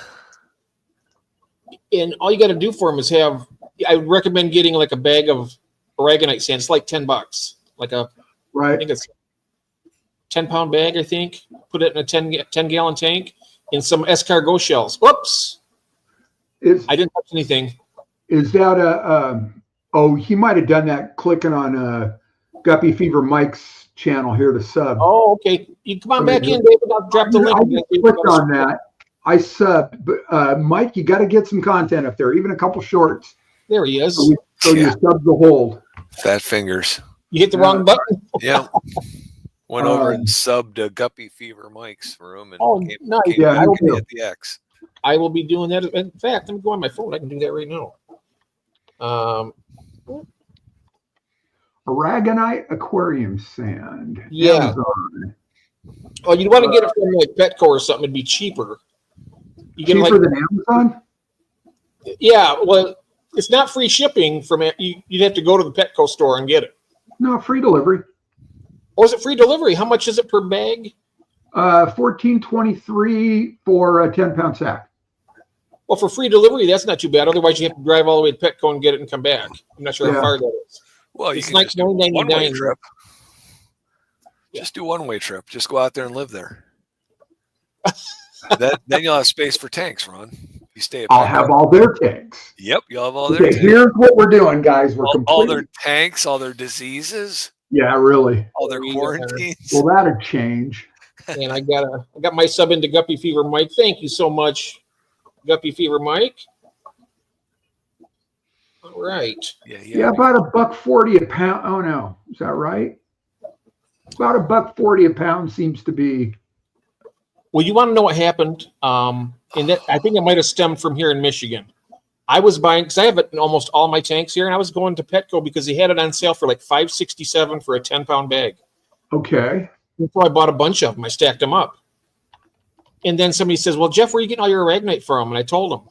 And they got on there, "Oh, get your aragonite here at Petco. It's only $5.67 a bag, blah, blah, blah, blah." Before you know it, the price is shot up. I think they brought to attention that they're getting a great deal, and they were like, "Oh, well, we're missing out on some profit here." Yeah.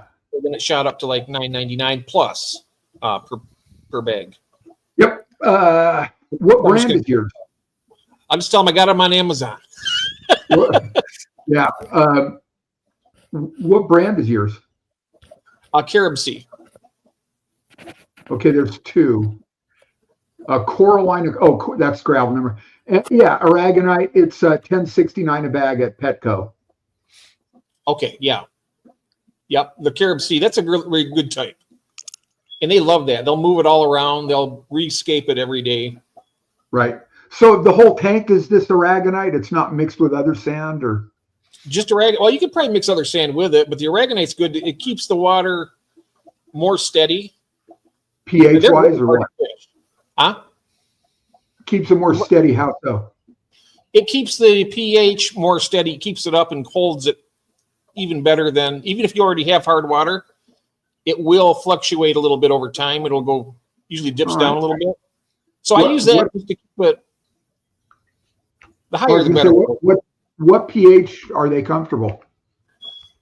I'd say they'd probably be comfortable anywhere from like 7.8 to 8.6 probably. Oh yeah. Mine average is 7.4, 7.5 all the time. Okay, so that the aragonite would bring it perfect for them. All right. It's like buying any kind of substrate though. You only buy it once and you don't have to worry about it after that. It's good for. All right. Good for the duration. It's good for the life of Jeff P. It's good for the life. Yeah. Yep. All right. Interesting. Yeah. Okay. And that's the same thing with you, David. I mean, if you got some just you don't need a whole bunch either. You can even use in a 5-gallon. You just need enough where they can dig in it. They like a lot of sand, but like I said, 10-pound bag for a 10-gallon or even a 20. You could put a 10-pound on a 20 and that would work. Yeah. Yeah, that pool filter sand is the next thing I'm going to buy. Yeah. And that's not those aren't planted tanks usually with the shell dwellers. What did you call them? Generally not, but you can do like little. I bet you can do the little flower pot, the little terracotta pots. And as long as it's not at ground level, I doubt that they're going to go. I doubt they'll mess with them. Okay. Somebody. I mean, George might know, or somebody out there might know better about that. But I wouldn't. I'd try and use one of those little terracotta pots, like you did with your crypts. Yeah. Yeah, I like that. All right. Nice. I got to move on, fellas. You got to move on. I got to move on. Is it dinner time? I'm going to get dinner with my wife. Yep. All righty. Well, say hello to Carrie. Hello. Yeah. I will. I'll pass it on. Hello, hi. Chat. See you later. Yes. Maybe some. Oh, wait. Oh, it's Christmas night for Dan's tonight. Oh, yeah. We'll see you on there. I'll be on there. Yeah, I'll get on there. I mean, not that I'm going to win anything, but. What is it this week? Can you see it? It just said $500 in. I don't know if he's giving away gift cards or what. Oh, that's great. Yeah, it'd be $500 gift card. $500 giveaway is what I saw. So we'll see. So you're all right. Right? I'll be there for that. What? I'm playing for you. We're gonna play. We're all gonna play Forever Hopeful, and if she gets it, she gets to have a bet. Dan doesn't sell tanks. Got to put that $sign in front of it there, Mike. Oh yeah. Yeah. All right. I will see you guys tonight then. All right, David. Thanks for being here. Thank you so much. See you. Enjoy your dinner. Let me know what you had. We always talk about what we have for dinner. Yeah, cool. But everybody's subbing to Guppy Fever. Yeah, I was looking at what Sarah said. Paid $11 for 50 pounds, but it was shipped to her house. So $11. That's about what $10.69. So $11. That's not bad.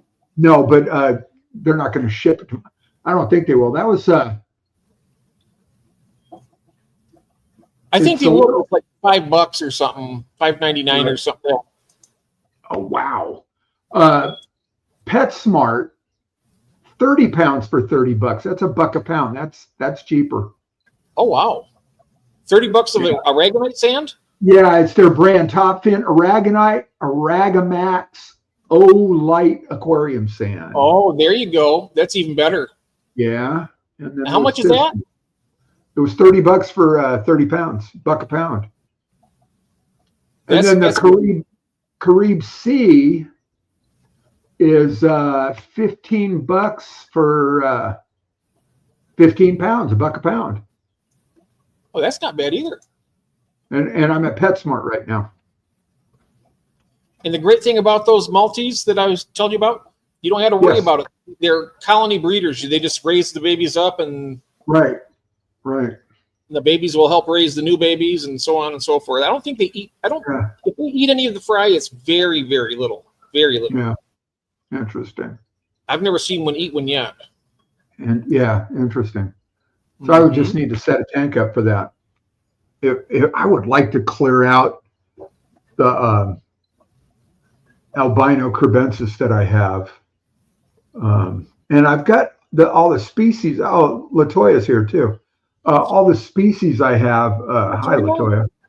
The species crebensis. Maybe keep a couple of those to spawn. Excuse me. But use one of the 29s for those shell dwellers. Would you call them multifasciatus? Yeah, you could do a 29. But the thing of it is they're not going to utilize that whole top half. Yeah. Very little. In fact, I think they'd do better in a shorter tank, like a 10 or a 20 long. Yeah. Mexicali's got that low boy. I really love it. I love it. 50-gallon low boy. That's what Prime Time Aquatics does. Hello, Kathy. Hi, Jeff. Hello. See you. And happy holidays. Happy holidays and Merry Christmas to you. You too. Thank you. All right. Have fun with my fish guy. Oh yes, definitely. He's the best. She's the best. Well, he puts up with me. You and David are the all you guys are the best. I'm glad That's the way it is with me. Everybody. Yeah, well, life's good, you know? It is very good. Yeah. Very good. It's been a rough year, but in some areas. But I tell you something, having you guys has helped me get through a lot of it. Good. Yeah. Well, we got a new grandson out of the deal. Yeah, is that my daughter? Yes, Brian. I'm robbing the cradle. That is my loving wife. That is Kathy. Oh. Yeah. Yes. Yep. No, I did rob the cradle. She's, I've got a few Nothing years. wrong with that. Hey, you know what? Love. You love her. She loves you. That's all that matters. Yeah. Well, we've been best friends for, almost, God, I don't know, 20 years. And then,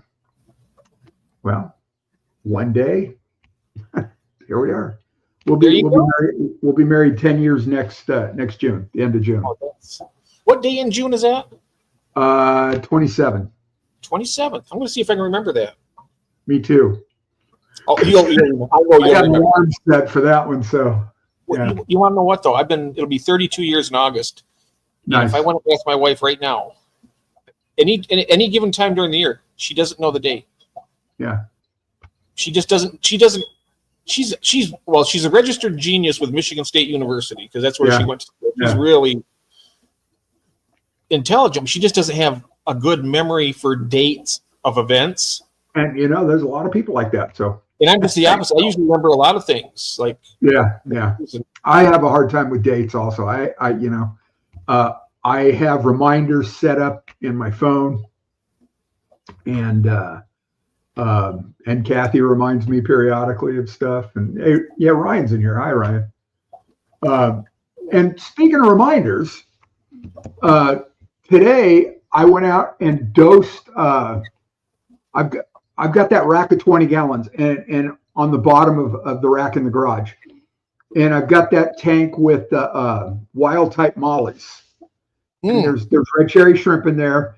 And I'm going to say it because I know there's some people here that still don't believe it, but there were bladder snails in it. There are none. It's been 11 days now. So that no planaria did the job. Now I thought, well, maybe it would leave eggs behind. But from what I looked Googling, it kills the eggs too. Oh, wow. So it's been 11 days and I have seen after about day 5 or day 6, I've seen no more bladder snails in that tank. So I'm trying it again. 2 tanks down where I've got the yellow guppies and the orange sun-kissed shrimp. And you froze, Jeff. There you are. I'm here. Yep. And also load of bladder snails in that tank. So I started today, and then for 3 days, day 1, it's a full dose according to the packet. And the packet says 1 level scoop, the little tiny spoonfuls. 1 level. You know what? I'm not seeing any eggs, Brandon. So I what I found online says it will kill bladder snail eggs. So I figured, and it says bladder snail eggs will hatch out within a week, and it's been 11 days now, so I'll keep an eye on it. And if I do see some, I will dose again. Was there a lot of snails in that tank? Huh? Was there a lot of snails in that tank? Yeah. Now, after you dosed it and killed them, did you go in and manually remove them all, or what? Nope. Couldn't find them. They just fell to the bottom, I guess. There's a lot of bits and pieces of that fluval stratum down there, so they kind of look like that. I checked. I had a little bit of an ammonia raise. I did a water change. Everything seems to be okay. Okay, I'm doing it again. So, like I said, there's no planaria in the tank. It's bladder snails. A couple people told me try this for bladder snails. It works. It works.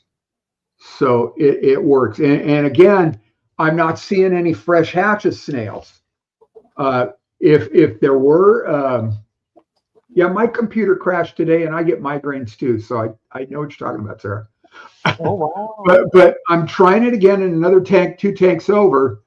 I've got the orange sun-kissed shrimp, those yellow guppies, and bladder snails, and a load more bladder snails in that tank.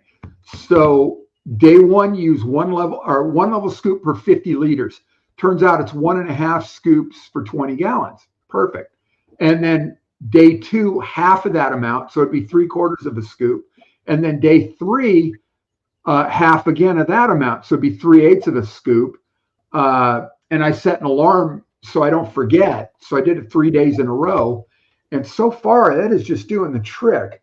Well, you know what, Sarah, I will send you all the bladder snails in the world because I can't stand them. Bubbles Coy, hello, welcome in, Bubbles Coy.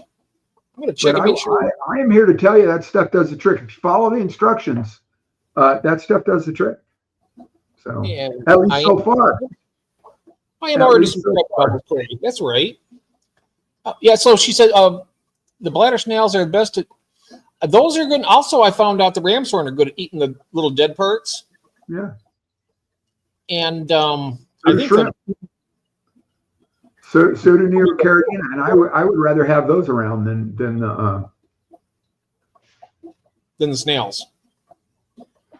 You know, it's hard to do. You know, they reproduce so fast, and there's so many places for them to hide in the plant material, and that's where they lay a lot of their eggs. It's really hard to control them. You know, I've heard a lot of people say, "Well, you feed too much." I don't feed every day. I feed every 2 or 3 days. Besides that, you know, and they don't live forever. When one of those snails die, the other ones feed on it. Yeah. That's why you see the empty shells all over the place because they will clean them out. Oh yeah. And I had ramshorns that took out a Hillstream loach. All I found was the skull, and I left it there. And in 2 days, the skull was gone. All the calcium. They just ate that down enough. Yep. Mm-hmm. All kinds of detritus, just neorites. Yeah, the neorites are really good. The viparid snails as well. Yeah, the neorites. I gotta tell you, the shells are pretty on some of those. They are really spectacular. The blueberry snail is the viviparous species. Okay. Is it for viparous? I'm not sure, but it's that and also the white wizard snail that's similar. They're closely related to like a Japanese trapdoor. They only give like 1 or 2 babies every 30, 35 days, something like that. Yeah, like the rabbit snails, they only like. They're the same way. Yeah. But every 30, well, on mine, it's like every 45 days, I'll see a little, but the babies are big. I mean, they're already a half inch or more. Right. Well, I'm glad I could start this controversy again. I love stirring the pot. So I can't stand snails. You can keep them all, really. So I don't mind telling you that. Yeah. You like a rabbit snail? I think the rabbit snails, you'd like those, I think. Yeah, I'm not going there though. Okay. Yeah. Because they won't overpower your tank. I can tell you that. That's what, if that was ever in question, you could have those and be like, oh wow, these guys are just cool. They're just not going at them. And I guess they're sand churners. They'll churn the sand. They will dig down into the substrate. And do they lay their? Are they a live bearer or do they lay? A live bearer. They're a live bearing snail, and when they have the baby, you'll know it right away because they're already this big. Right. They're like a miniature of the adults. You'll see the little orange face. They're cute as hell. Yeah. Once upon a time, I thought I'd like to give those a shot, but you know, it's like I just never really went looking for any, and they're not inexpensive. The rabbit snails, they're not inexpensive. Well, I think you get a pretty good deal on them. For me, you have rabbit snails? Yeah, I got a tank full of them upstairs. Oh, I have the orange Sulawesi. In fact, I got them in. I got them in with my other tank of shell dwellers, and they get along. The shell dwellers don't bother them a bit. Right. Well, they really outsize the shell dwellers, don't they? What's that? The rabbit snails really outsize the shell dwellers. Yeah. You're talking with the shell dwellers. The males get maybe an inch and a half, maybe. The females are tiny little things. When you see them, they're so chiseled and so beautiful looking little fish. I mean, they're just, and the way they move is so interesting. Now they're an egg layer, obviously. So, and you're not worried about the rabbit snails eating their eggs, or they don't get into the shells and eat the eggs? they're territorial. I mean, they'll keep, if they get too close to the shell where the eggs are, they'll defend the territory. Oh, cool. All right. Within like a few a couple inches around the shell. Right. Anybody Right. gets close, they'll get chased off. Right. But yeah, they don't. No, apparently they're still thriving, and the population keeps growing. Oh, interesting. Yeah. Mm-hmm. And there's Bunny Viper. Hello, Bunny. Hi, Ivy. How are you? So good to see you. Good afternoon. Good evening. It's 2:30 here. Oh, that's right. It does mean live bearing. Yep. What's that? Rebecca said yeah. means live bearing. Vivipardae is actually a taxonomic group. Ah. That sounds like a family name. Yeah. Ah. I prefer the orange version of the blueberry snail. Ooh, I've never seen the orange version of them. Oh, wait, I see one. I see it was similar. I want to get those blueberries, though. Those going to be cool. I got to say, though, I am definitely pro snail when it comes to, I know you're just the opposite. Oh, yeah. I know a lot of people are. Yeah. I love snail. A lot of people don't like snails. And Right. those of us who do like them, we would like them a lot. So it's like, Sure. I don't. Well, it's a whole other part of an ecosystem, and I get that. Yeah. Yeah. Yeah. I find them to be really. Let's see, snails. Oh, geez. No, they can't, and I'm so grateful for that. Oh my God. Yeah. What started this? I used to. Well, my degree's in horticulture, and I love gardening, and I love plants, landscape plants, and oh my God, the garden snails would just decimate the yard. 1 year, this goes back years ago now, so maybe for a couple of years, had this big yard in Orange County, California, and not too far from the coast. We could grow just about anything. And I had a dog, and my dog had fleas.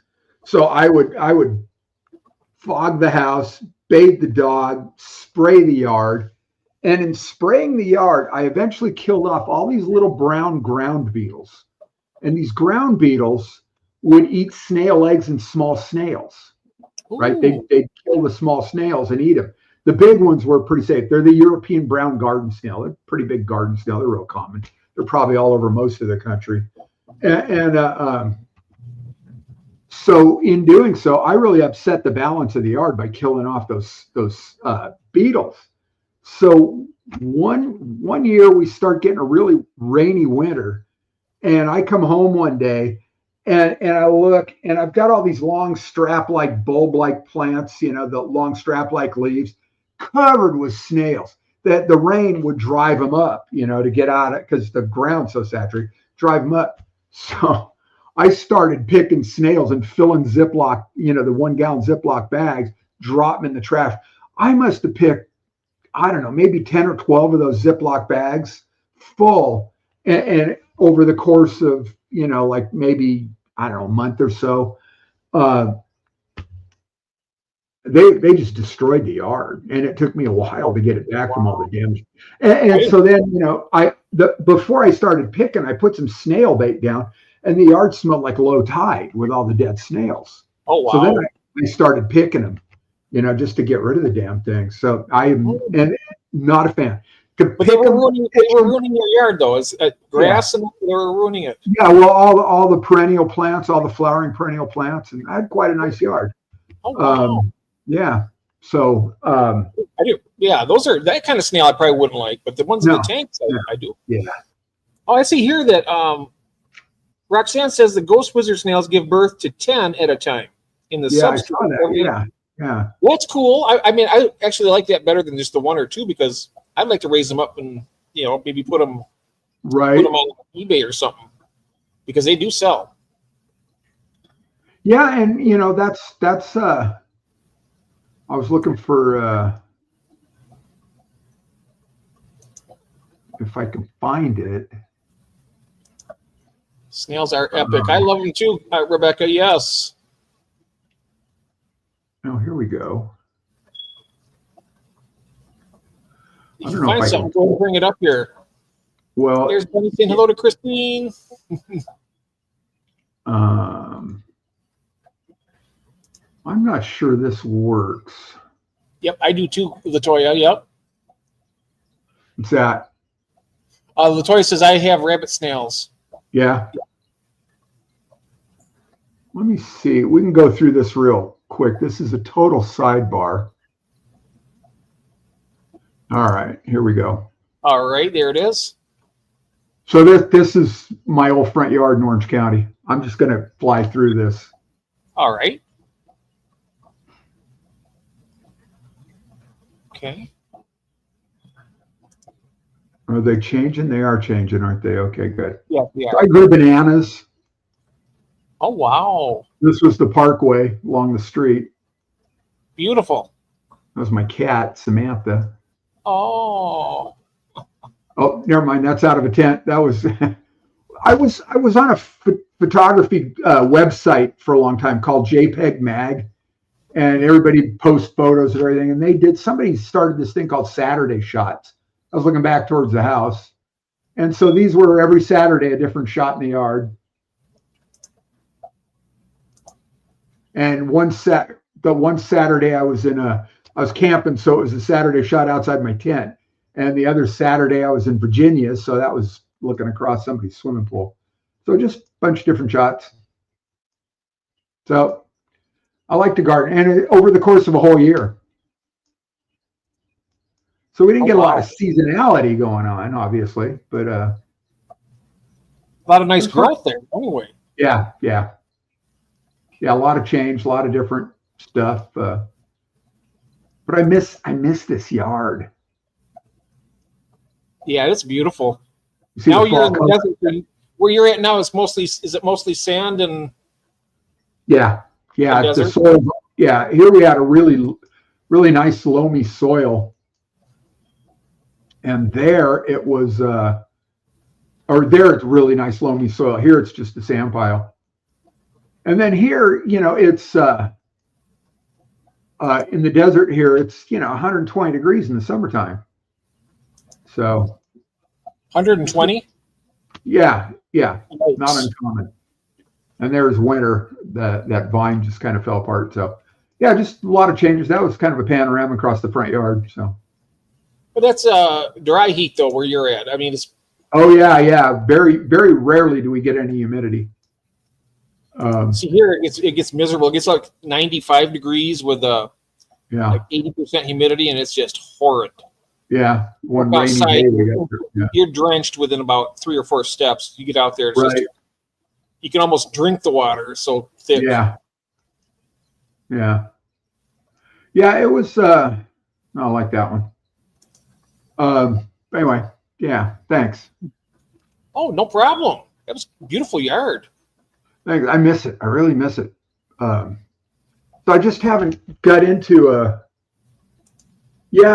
think, I'm not sure if it was that way for me too, Sarah. When I was a kid, my mom said, go pull weeds. And instead of getting a resentment, I kind of fell in love with it. So, if we were still in Westminster, I'd send you all the land snails you want. I worked for a nursery for a while. I kind of lovingly referred to them as the nursery that must not be named. I hated that place. Worst 6 months ever. And we were in Orange County, and we were shipping shipping plants to Oregon. And Oregon has a strict, I don't know if it's a ban or what, on the European brown garden snail. So we had to go through this big, long process to make sure that all the plants that were going to Oregon were snail free. And it was quite a deal. So they're a giant pest. They're destructive, and so I just took that with me. Hi, Christine. I just took that with me from gardening into aquarium keeping, and I don't like snails. I look at them. My mind says, no, snails are dirty. So it's like, and will I change? Maybe, probably not. I don't know. George Ekbal says, I stopped feeding my betta fish live blackworms. I started feeding them live ghost shrimp. They eat shrimp in the wild. Yeah, I see my bettas pick off shrimp once in a while in my tanks. They're, red Neocaridina, the cherry shrimp. Yeah, I had the ghost shrimp before. They're actually a really fun shrimp to keep and breed. Yeah. Mine bred in this tank right here. It's just the one I have. Well, I've only got like 1 or 2 blue dream shrimp in there left because I got all those others. But I had ghost shrimp, and they got really big, and they bred, and you can see all the little babies. I mean, the babies were good size too. Who had ghost shrimp at one of the auctions a while back? Hi, Cheryl. Oh, I don't know. Well, Cheryl's here. Hello, Cheryl. Yeah, one of the early auctions, somebody had ghost shrimp. I can't remember who it was. Yeah, that was Virginia Creeper. Yeah, isn't that pretty? You know, and people say there's no fall color in Southern California. It was guaranteed every year. And we were 55 feet above sea level, so you know it's. Oh, Cheryl's on her way home from work. Good. You get to go home and maybe relax a little bit, huh? That's good. So that would be cool. Yeah, I've got what 5, 6 different kinds of shrimp. Now I've got some Amanos too, but you know, to breed those, that would take. I tried and I just couldn't keep that. When the female's buried, I separated her out into a 5-gallon tank with fresh water. And then she dropped all they're called zoes, Z-O-E, Z-O-E-S, plural. And I siphoned all them out. Or actually I took her out and then I started upping the salinity. And it's 1.024, whatever that is. I don't know if that's parts per million or whatever, the salinity. And they were around for a little bit, but you know, they just dropped off. I would love to figure out how to successfully breed a mono shrimp. That would be very cool. LJ, I heard that it can be done, but what's so important with that is the timing. Yeah. They say there's a certain after it's got to be fairly precise when you transfer them back into a fresh. Yeah. Yeah, talk about amount. Yeah, LJ would maybe. That's so no problems with Neocaridinas. I don't have any Caridina. I guess Amanos are a Caridina. That I'm not sure. Yeah. So I watched a bunch of videos on how to do it, and but the zoes need brackish water. So I guess the adult that's buried heads downstream to drop the zoes. They get washed into brackish water. After they go through several instar stages, they migrate their way back up to fresh water once, you know, into their adulthood. Yeah, I know. It is a broad category. I get that. So, yeah, but the Amanos would be cool. It'd be nice to have you'd probably need probably 3 tanks to go from the more salty and then maybe a lighter brackish, then back into fresh. I'm not sure how that would. Yeah. Probably, I need to spend more time on that. But she has a book that shows the stages and it probably has the timing down and everything too. So I guess if you follow the LJ Shrimp, she says up here. Oh. Unless I missed it, she said. I see where it's on their to-do list. I have some guides right here. Yeah. Cool. Yeah, that's yeah, it's about stage, so you got to watch. Yeah, that's right. Timing is. That's what I read too. The timing is really crucial with them because if you wait too long, they'll die, and then you get it back to the freshwater, and then. Yeah. That's probably why they hold their value so much because nobody can really breed them. We're dependent on the mass producers. Yeah, somebody must. The people I buy them from twice now are in Fullerton, California. Swimming Creatures. And I wonder if they're breeding them. I wouldn't be surprised. They just recently moved into, they were strictly online, and they recently moved into a brick and mortar place in Fullerton. So I'm guessing they were breeding a lot of the Neocaridinas. But I'm wondering if they were breeding the Amano as well. One of these days I'm going to go there. One of the next times we're in Orange County, I'm going to go there, see if I can, pick their brains and Oh, that would be Trade awesome. Vampire Yeah. shrimp are cool looking. They're big too. Yeah. I like the Neos I've got. I've got 5, I think, 5 different Neos. And then the Amanos. Yeah, the Neos are great. I love the Neos too. They're so, I mean, they're hardy, you know. You don't, the ones I've had. I'll send you some more Blue Dream, Jeff. That way, mix up your gene pool a little bit there. Oh, maybe, yeah, well, maybe we can do that. I can send you some of the shell dwellers, and then back in, you know, back. Right, yeah. Yeah, I'll definitely pay for the shipping on that too, because, yeah, yes, that would be good. I need to get see, I want to set my tank, shrimp tank back up with no fish in it, so I can build the numbers up again. Right. Yeah, I think more than anything, it'd just be, you know, it'd be cool to be successful at it, LJ.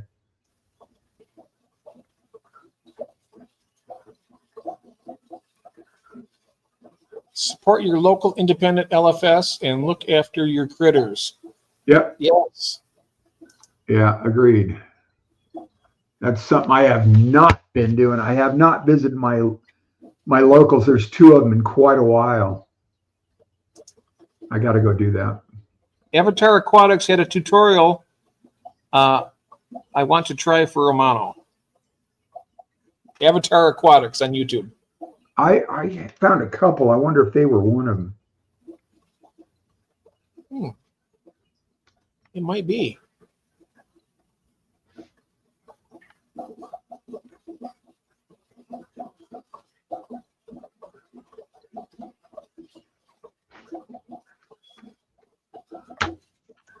What do you call that, Jeff? A bio break? Yes. Would you pardon me all, please? You go right ahead. You go right ahead. And I will be right back. all right, I no don't know if you problem. can tell, my eyes are probably starting to turn yellow here. So No, you go right ahead. Yeah, absolutely. I'm just about there myself. In fact, we're probably gonna, when you come back, we'll probably just wrap up in a few minutes. Avatar Aquatics. Yeah, I'm gonna check that out. Absolutely.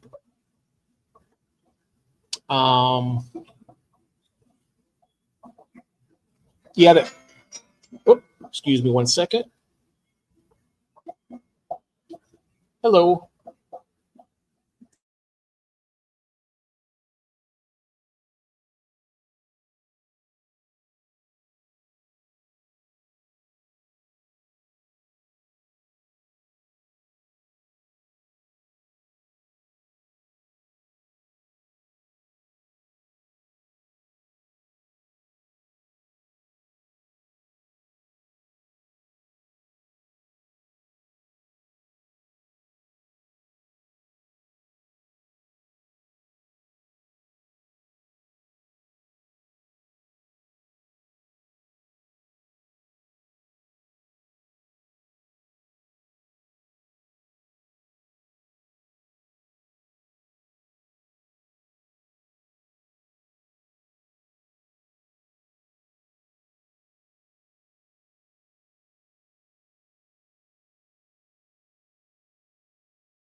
Sorry about that. That was the wife calling.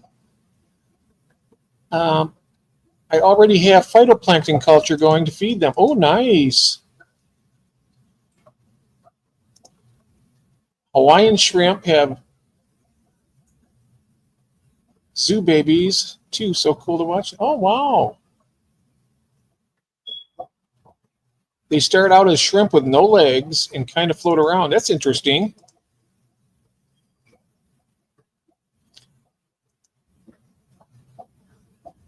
Ron is using the, he's at the loo right now. Yeah, that was the boss. She's requiring me in a minute. I'm going to wait till Ron comes back.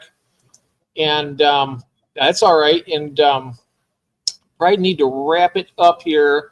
I'm thinking a few minutes after Ron gets back, we'll just go ahead and do that. Say thank you to everybody. Wow, I'll tell you, you guys are absolutely fantastic. I know that I won't be able to stream on Wednesday next week because we're going to be out at Kathy's sister's house for Christmas. We're going to go there and spend the night. And then, but between now and then, I have a stream on Sunday at 10:30 p.m. I got that scheduled. And beyond that, we'll be back a week from next Wednesday, except for the pop-ups and stuff. Plus, I know that Ron, you're thinking about setting up from your... next Wednesday's New Year's Day. What's that? A week from next Wednesday's New Year's Day. Next Wednesday's Christmas Day, then New Year's Day follows.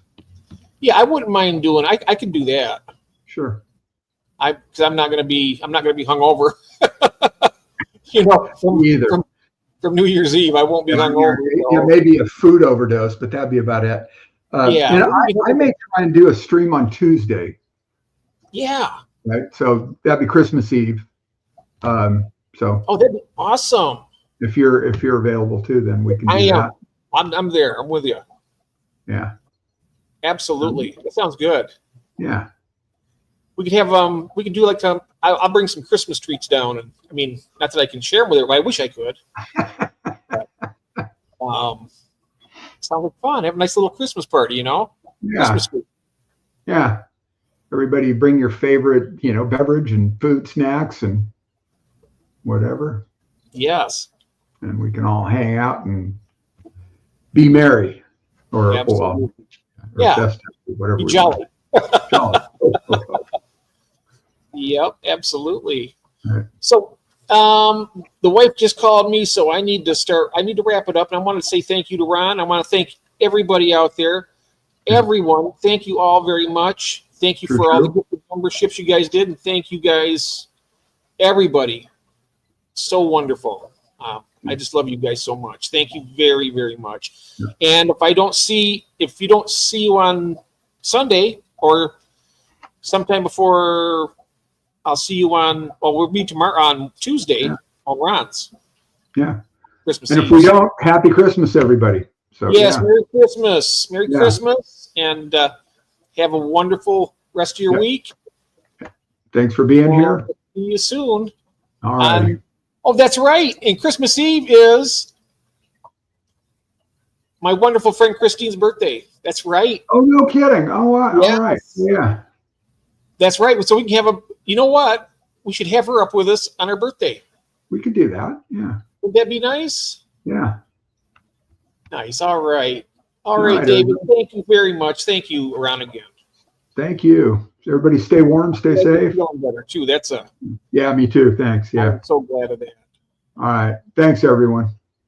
All right. Love you too, Bunny. Have a good day now, everybody. Love you all. Thank you so much. And we'll see you next time. Bye. See ya.